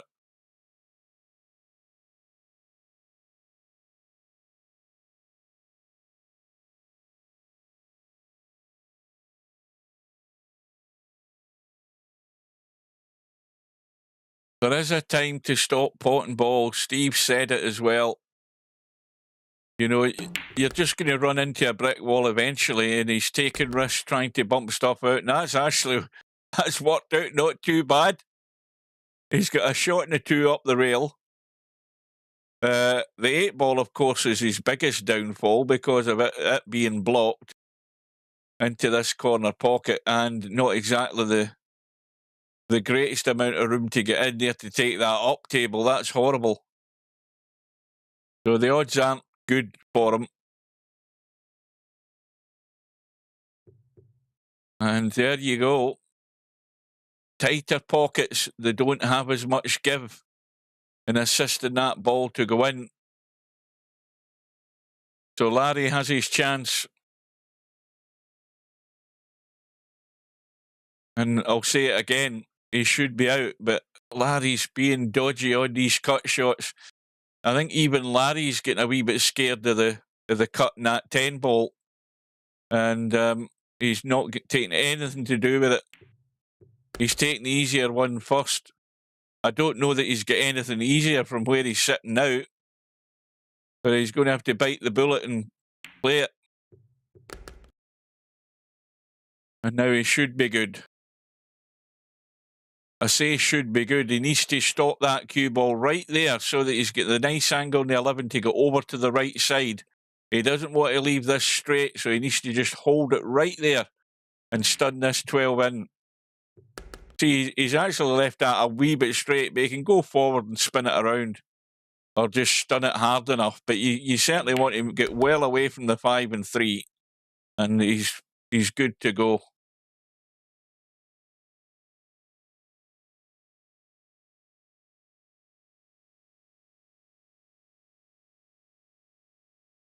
Well, welcome to Chimpy. Good evening.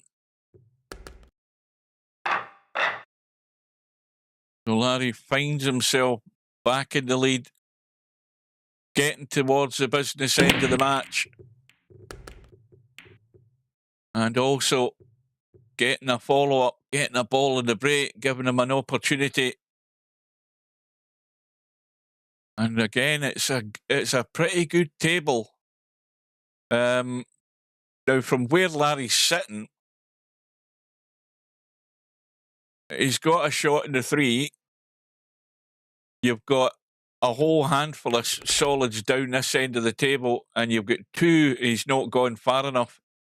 He's not gone far enough. He wanted to get rid of the 1, and already he's in trouble as far as where his route plan was going to be to get out. And he's going to have to take the 6 now and take the 1. That's what you're going to have to do.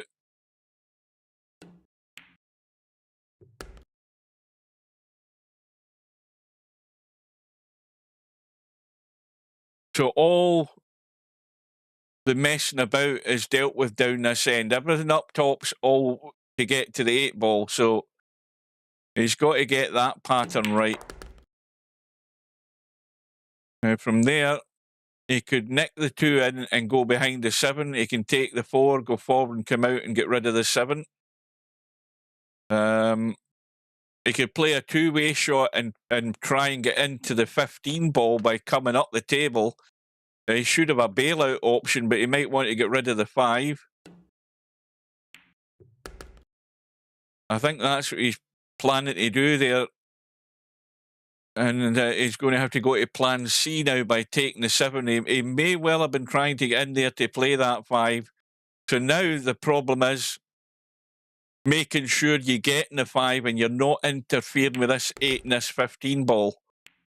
And he's still struggling. He's still struggling. It's amazing how when it's getting tentative. And Larry knows the 5 ball's just a bit awkward with the way that the balls were lined to get. He's had 2 goes at getting at it. And now he's decided, right, well, that's as good as I'm getting, so I'm going for it. He's got to watch down here that he doesn't end up down here and blocked in the 2. And there you go. It's amazing how easy it is, especially with these pockets, to make your life difficult. And that it does call you out.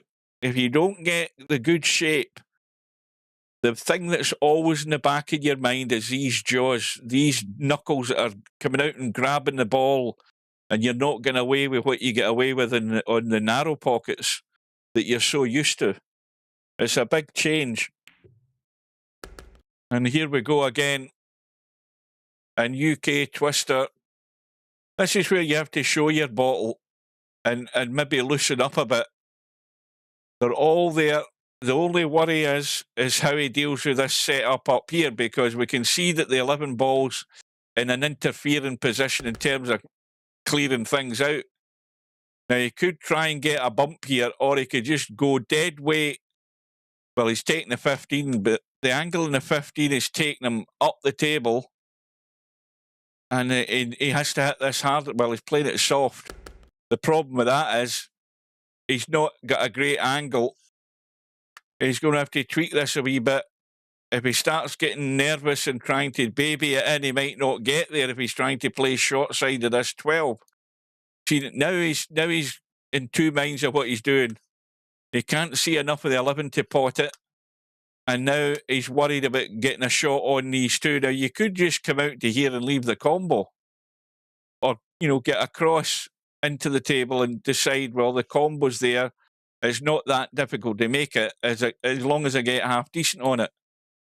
You don't want to start clouding your mind with what you're trying to see. Now he's babying stuff, and he's done exactly what I said. He's trying to baby stuff and stay short side. And, well, that was a disaster waiting to happen, wasn't it? And it's all down to the nerves. Just not being confident. And Larry's going to maybe end up finding himself really lucky at the end of this match, because there is an opportunity that, against most other players in this tournament, Larry was dead in this rack. I mean, this is UKTwister's first out in a tournament, as far as I know. I mean, he's maybe played one or two other wee one, I don't know, but you know, he's thrown himself in at the deep end in this, and he's done exactly what I said he would do there, because that was all playing in his mind, that setup, and he's trying to nursemaid the 9 in, and he never got there. It was always in the cards. And suddenly Larry's got the gap again, and we're running out of racks. And there could be an accident waiting to happen here. Look at that 8-ball top left. It's blocking the pocket. Any ball that's rolling around the table could nudge that 8-ball in.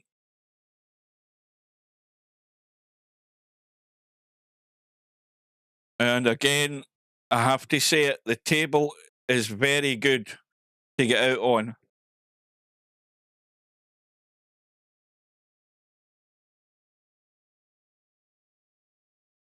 Yeah, I think though that it's obviously the fact that he's playing Larry. He knows Larry from a long time ago in VP3. He knows, you know, Larry's a good player. He's probably a bit surprised at the mistakes Larry's made, because Larry's really got these pockets playing in his mind. And UKTwister's just not got that confidence in his stroke. You can tell that a mile away.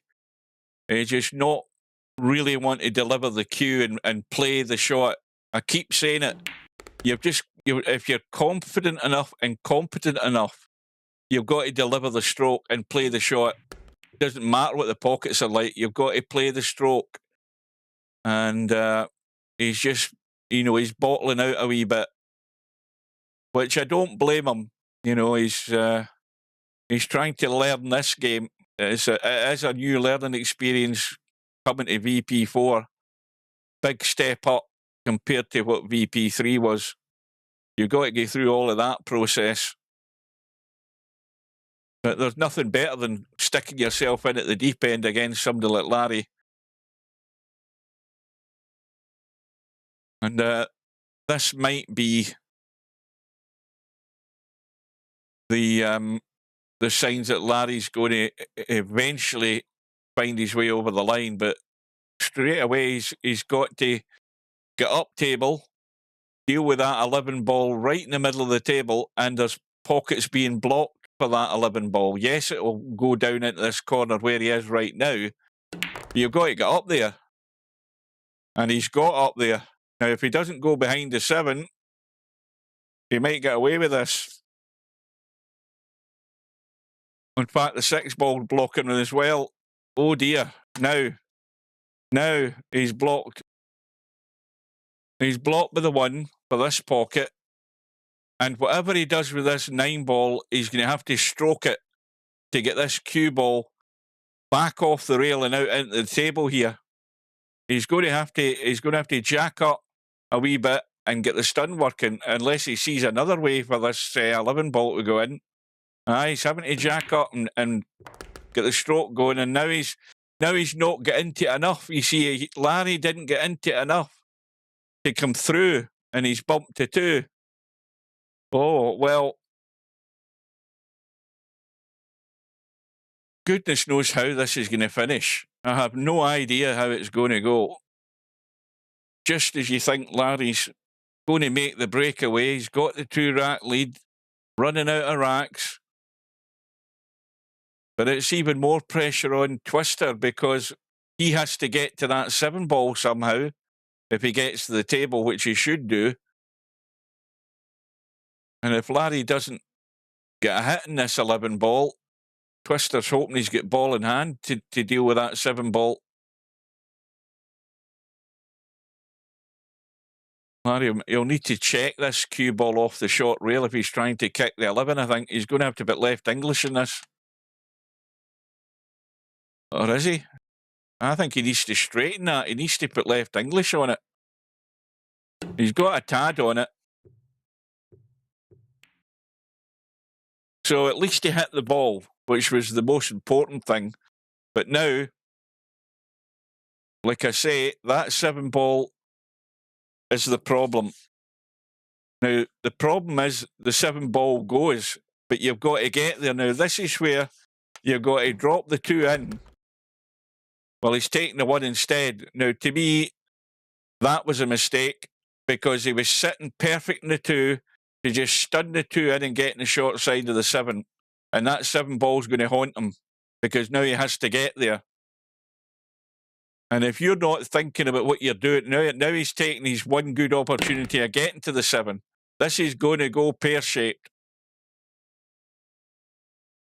He's already made the biggest mistake in the visit by not taking the 2. And then when he takes the 1 ball, he then takes the 2 into the side, which is 1 golden opportunity to get to the 7. So now he's got another opportunity right now. He's looking at the 6 ball. He should be playing the 4 with the angle to come across for the short side of the 7. He's not doing it. So we're now running out of balls to get there. He's not seeing the shots. Or he's seeing them, but he's not got the confidence of getting there. It's one of the 2.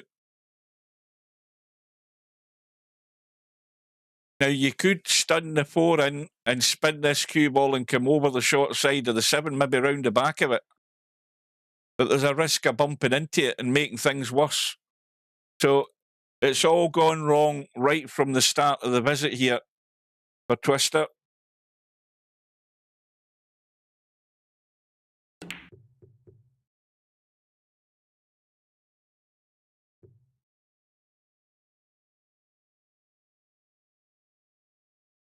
I'm pretty certain if he was playing snooker, he'd be probably playing most of the right shots. But I think this game is totally alien to him because I don't ever remember him playing 9 ball or anything like that in VP3. He was predominantly snooker. I played him often enough.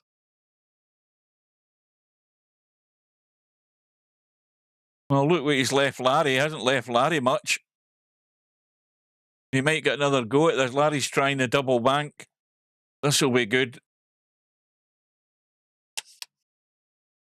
The crossover, double bank.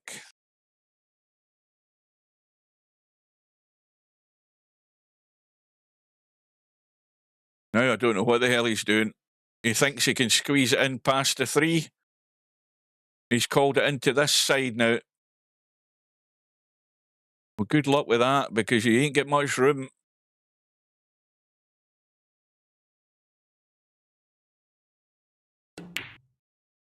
Oh, that looks good. That's an excellent stroke. That was. The sphincter muscle was tightening there. That's a great shot. The only problem is, look what he's left. Unbelievable. Look at that. Oh, God. Now, this is either going to be good or it's going to be ugly. And Larry, he's played it very well. Another excellent shot. That's a shot of the night there because they either work or they get completely ugly. And he's judged it perfectly.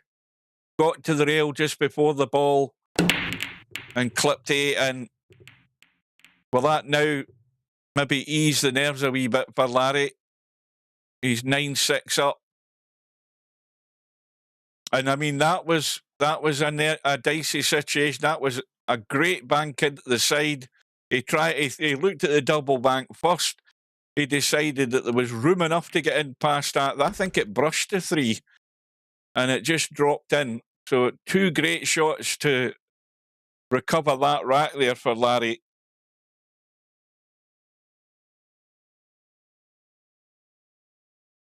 Larry's he's played some good masses over the years in VP4. I think I've got one of them in my channel.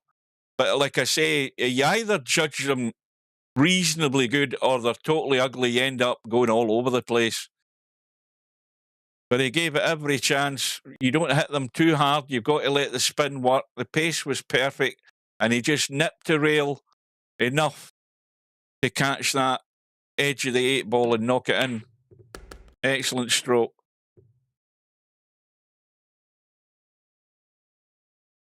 Well, now the ball really is in UKTwister's corner now, because it's he ain't got much to play with.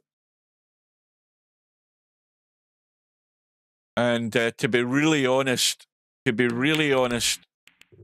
on any other day, if Larry was playing decent enough, there is no way in this earth that UKTwister would be sitting with 6 racks. This match would be over. Larry's given him too many chances. And in fact, having mentioned that, let's look at this bracket for a second, because it's bound to be a step up one way or another. Where is he? He's up top, isn't he? So Larry, if he gets through, is lined up again with the greatest respect to Spud Boy. It should be Tommy. The one thing about Tommy is if that's the case, Tommy's going to give Larry a lot more problems, or at least he should do. But Tommy's another one who doesn't get table time online.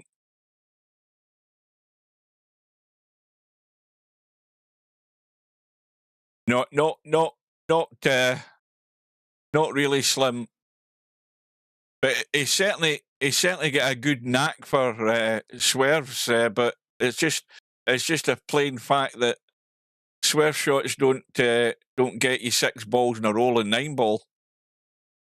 And then played little dinky strokes. We saw how Larry failed in the little dinky touch shot he tried earlier on. Failed again with the trackball mouse. The biggest letdown that they are. You just cannot play little touchy shots with confidence with a trackball. I defy anybody to tell me otherwise. You just cannot do it.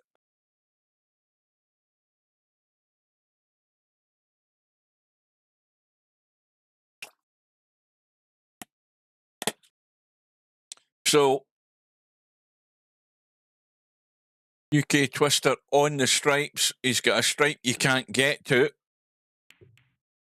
And he's just trying to help the situation a wee bit and trying to keep it as safe as he can. But I don't think he has. He's left Larry the 5 down the rail. Larry can come across the table. He can certainly get the 4 ball. The problem, of course, is that the 7 ball's not going anywhere fast. He could bank the 7, but he can only really do that by getting rid of the 2 and the 3 if he comes to that situation. The one thing the 4 ball does give, it gives Larry an opportunity to try and, bump the 7, but it might not do much good. And, anything can happen with the 7 ball, trying that.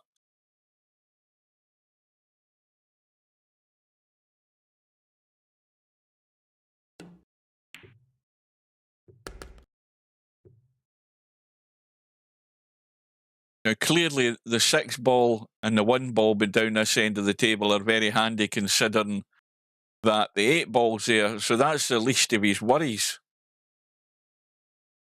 Now, had Larry finished shallower on the 5 ball there, he might have been able to try and pot the 5 down the rail and run over to that 7 and bump it. I think Larry's actually playing for an opportunity to try and get to that 7 ball. And just bump it anywhere into the table, and he'll have two pockets to get it. But he's running out of opportunities to do that now. He's not gone far enough.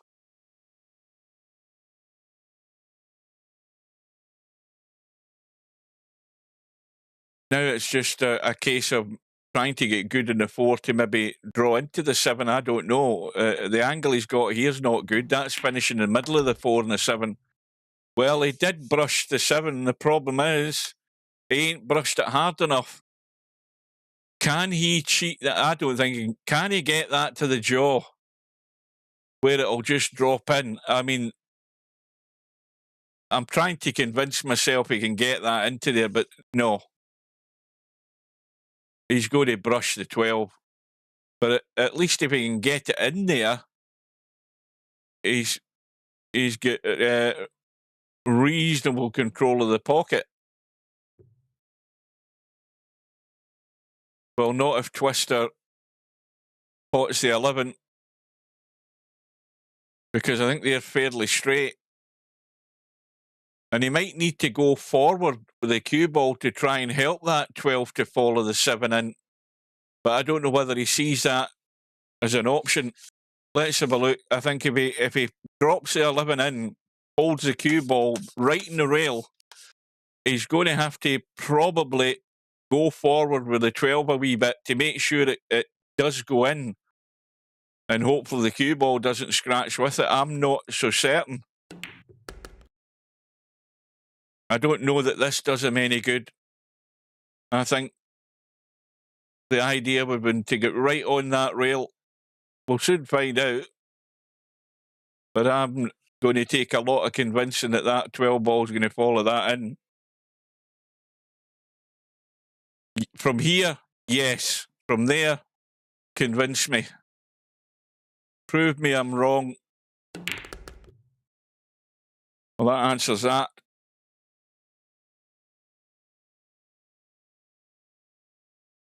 Well, Larry, a little touchy cut down the rail. Nice angle in the 4. Don't go below the 8 ball. That's the golden rule here. You know what my rule is. Get yourself somewhere by just past the side pockets, whether it be left or right. What's he done here? He's gone a bit straight, but he needs to punch this. He needs to get it right around and watch the side pocket. Where's the cue ball going? Oh, now here we go again. Another sphincter tightener. And these are always dodgy. You catch anything, you ain't going in. Now, again, I would pay this the same attention I would with any cut shot. I look at it once and I see it, or I don't see it and I play the shot. I don't hang around thinking about it. And that's well played. So Larry has eventually pulled away to the hill. But let's be honest, it's not been convincing. But if you're going to have a bad one, or a dodgy night, or a dodgy round, and you still come through it, then that's fine. You know, you get through it and get over it. You forget about it and get on with the next round. Because he's going to have to. It's more than likely he'll end up playing Tommy, and Tommy's no numpty. Tommy's a different step up, I think, in terms of playing the shot, that is, than what UKTwister's been tonight.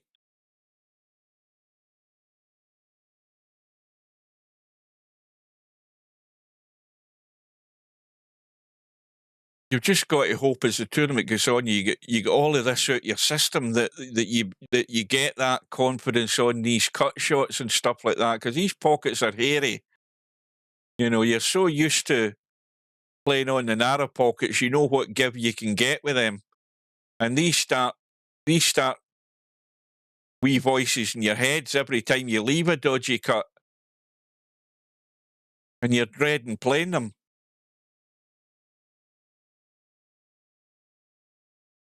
Having said that, though, if your shape is good, then you should never be worrying about the pocket size.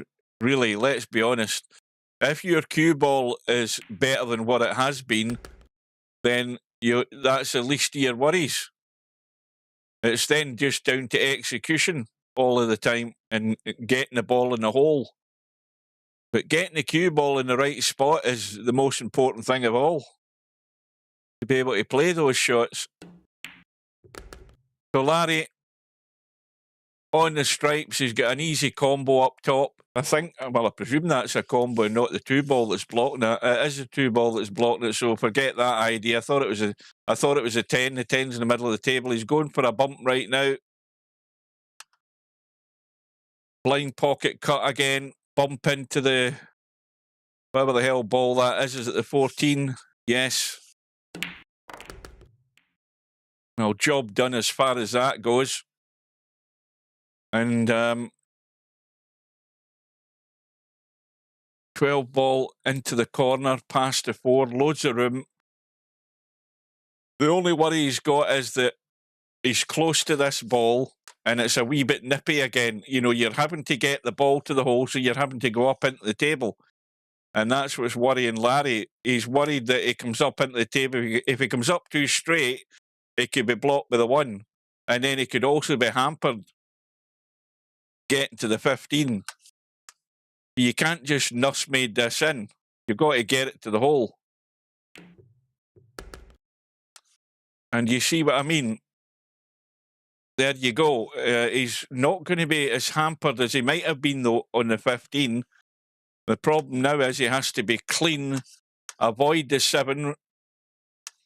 So he's probably better just going forward with a wee bit of spin to get into the gap.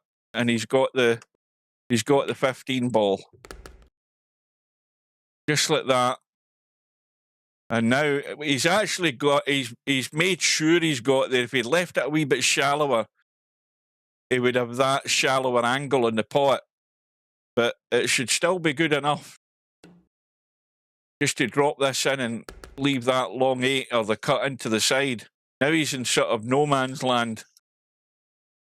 Now it's no man's land a wee bit here, but the side pocket should be the call. So this, to get to round 3,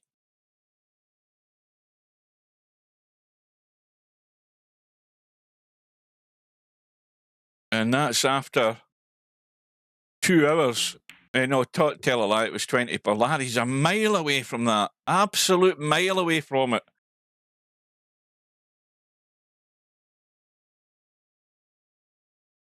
Look at how far. I mean, that was to a numpty pocket size he was playing there. But look at where the cue ball's finished.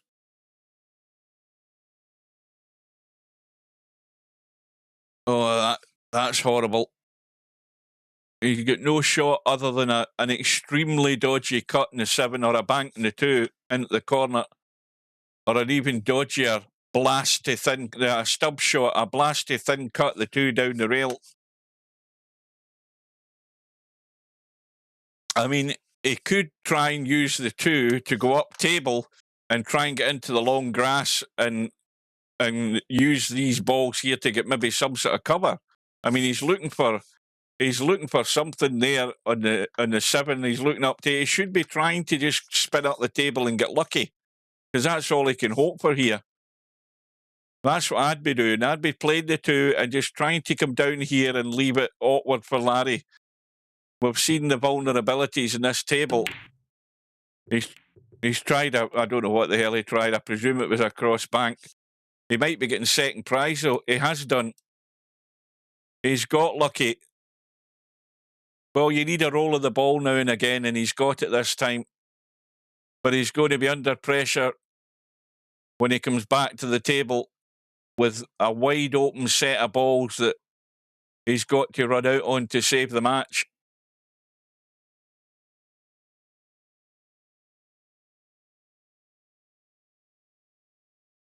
Now, I'm too busy looking at the table. I'm not paying attention to where he called this. Is he called an up and down bank or something? I don't know how he'll do that, though, because there's balls in the way blocking banks up and down. Now, he has tried it, and he almost got there. I thought that was the only sort of shot that was maybe on, and he almost got it. A good effort. And got fortunate there, the cue ball managed to just stay out the way. So here we go. Last chance saloon. And again, it's about the pattern play. It's so important.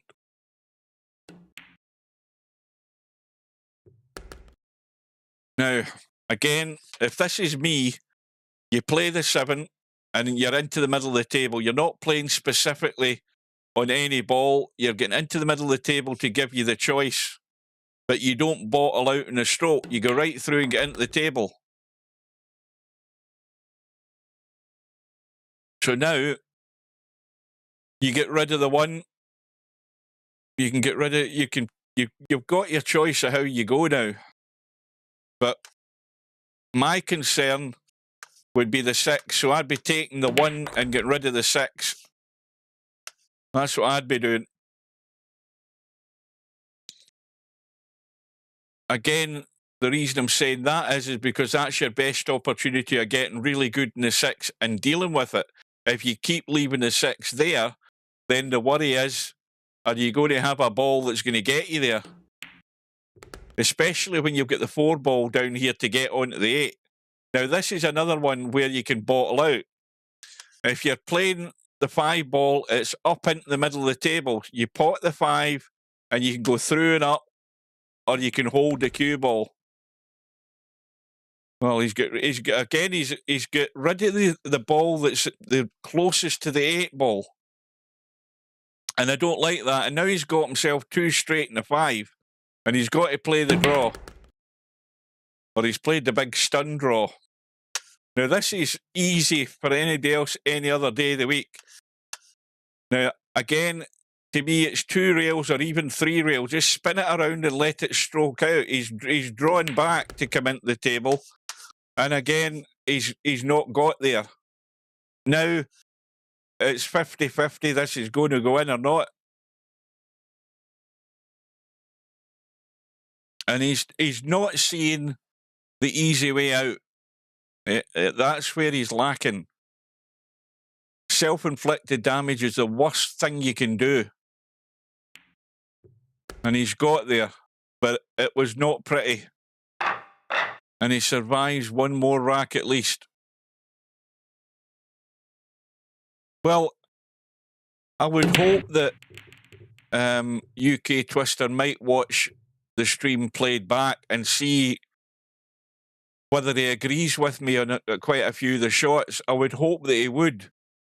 Because, you know, I'm not here trying to just criticise players all the time. It's trying to, and I'm seeing shots in a certain way that other players and other viewers don't as well.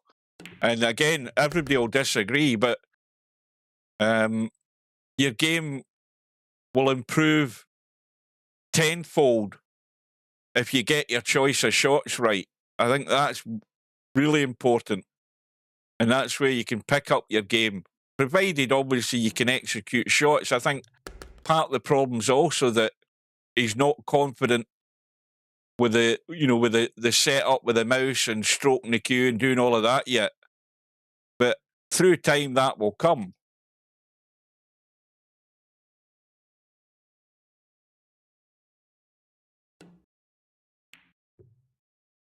But it's a tall order now. You know, leaving dinky wee shots into side pockets that give you nothing. You've got to be nailing them every time. So Larry on the stripes. The table is not pretty.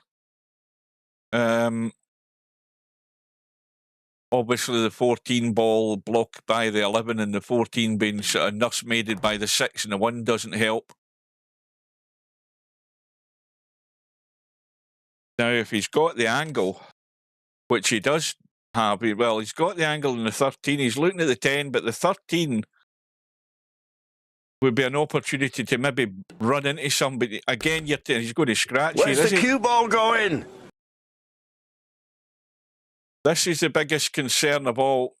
It would have been a risky shot to start bumping stuff, but you don't want to leave this 14 ball too late unless you can find a pocket for it somewhere else, and there isn't any.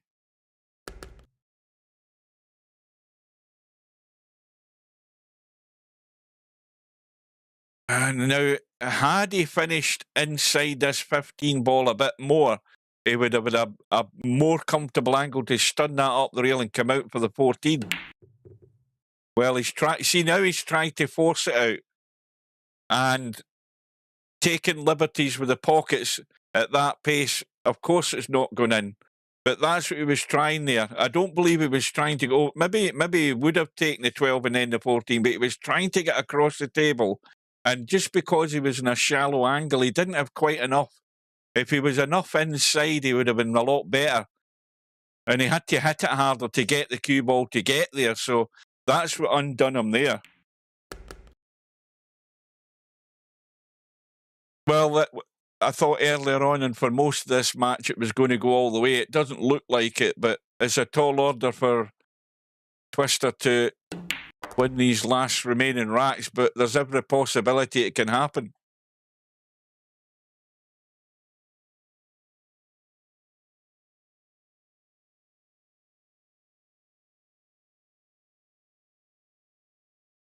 And this is the vital shot. This right here. He's got the angle. He's actually overhit that. But he's not bad. I think he might have been trying to play for the 6, but he's not bad that he's on the 4 and he just needs to hold the cue ball, kill it. Don't put any draw on it, you're just holding it. Now that's fine. Now he's looking at how he can mess up this 8 ball. Right? Now, you look at the angle. Simple enough. You go forward with a wee bit of right English, just help it around the corner and you're into the space and you've got the 8 ball. There's not a problem. He's starting to bang stuff and go around corners and find a way to block himself. You see, that's exactly the example of somebody that isn't sure how to get there. You know, that was never the shot. And the reason it was never the shot is because that ball was there. And you start going around these corners and coming that line, there's that chance of getting into bother. There was never any chance of getting into bother by just helping that in and a wee tad of right English around the corner and out, the right pace, and you're straight down the barrel in the 8 ball. Complete disaster. And again, not really confident in getting there a specific way when the forward way was the easiest option of all, and it was open table, nothing to interfere with you. And that's how he's lost the match. And it's pretty sad that, but, you know, watch the video, Phil MMW or whatever the hell he's called now, UKTwister. Watch the video and see where you're going wrong.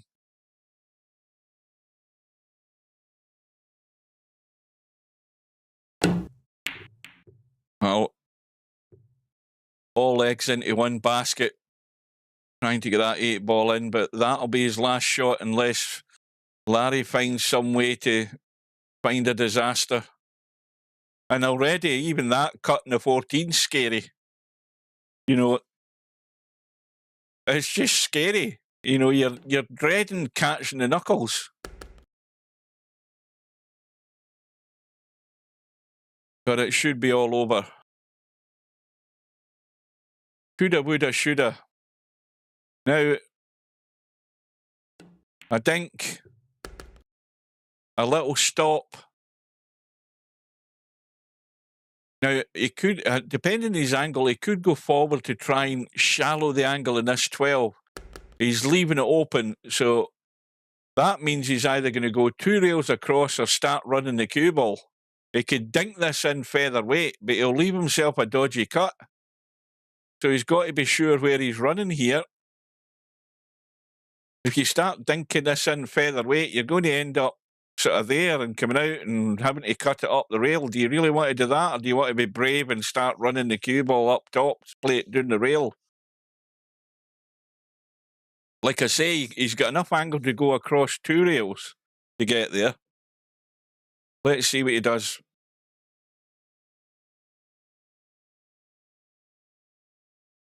And of course, when you start running the cue ball around angles, you can find a pocket. That's the scary thing. But he's played the right shot. That's the shot. So Larry's through, far from comfortable. Nowhere near comfortable.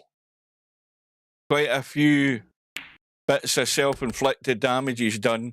And as I say, any other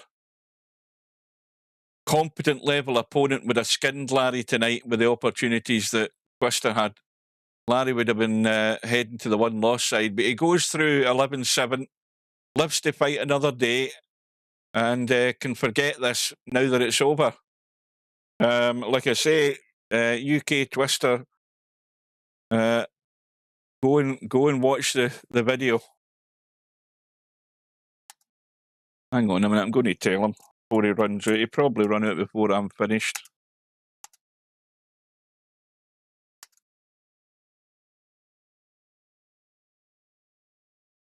Has he left the building? No, he's still there.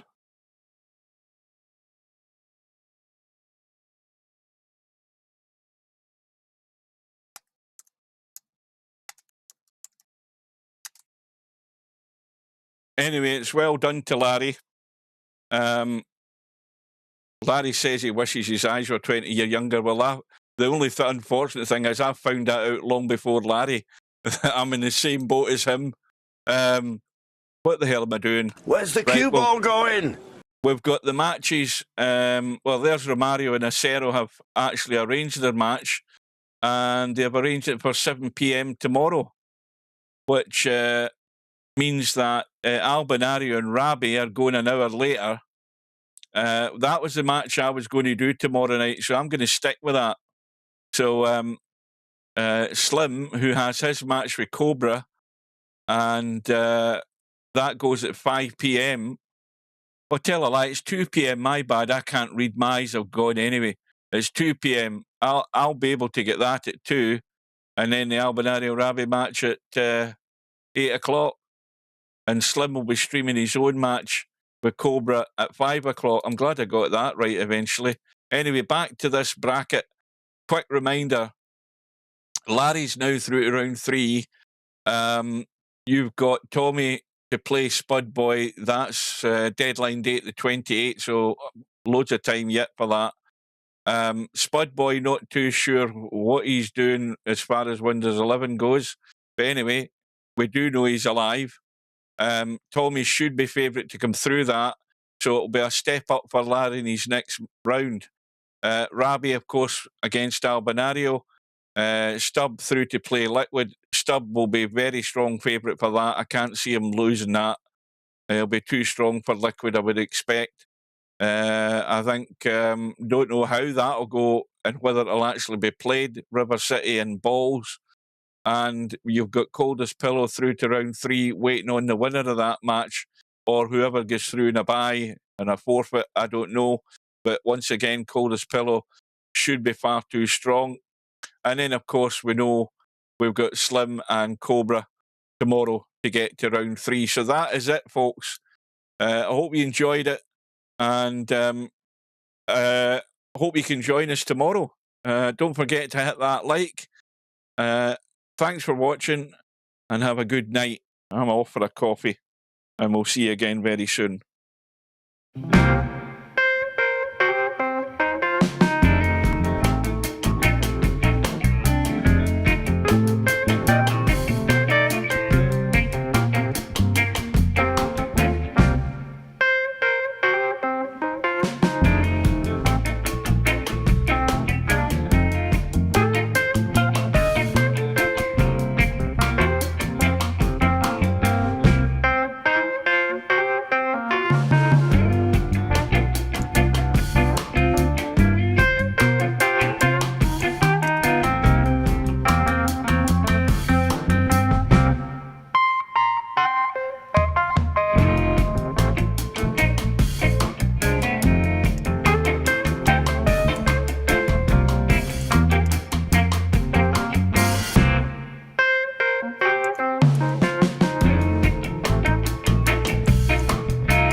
No bar, no pinball machines, no bowling alleys, just pool. Nothing else.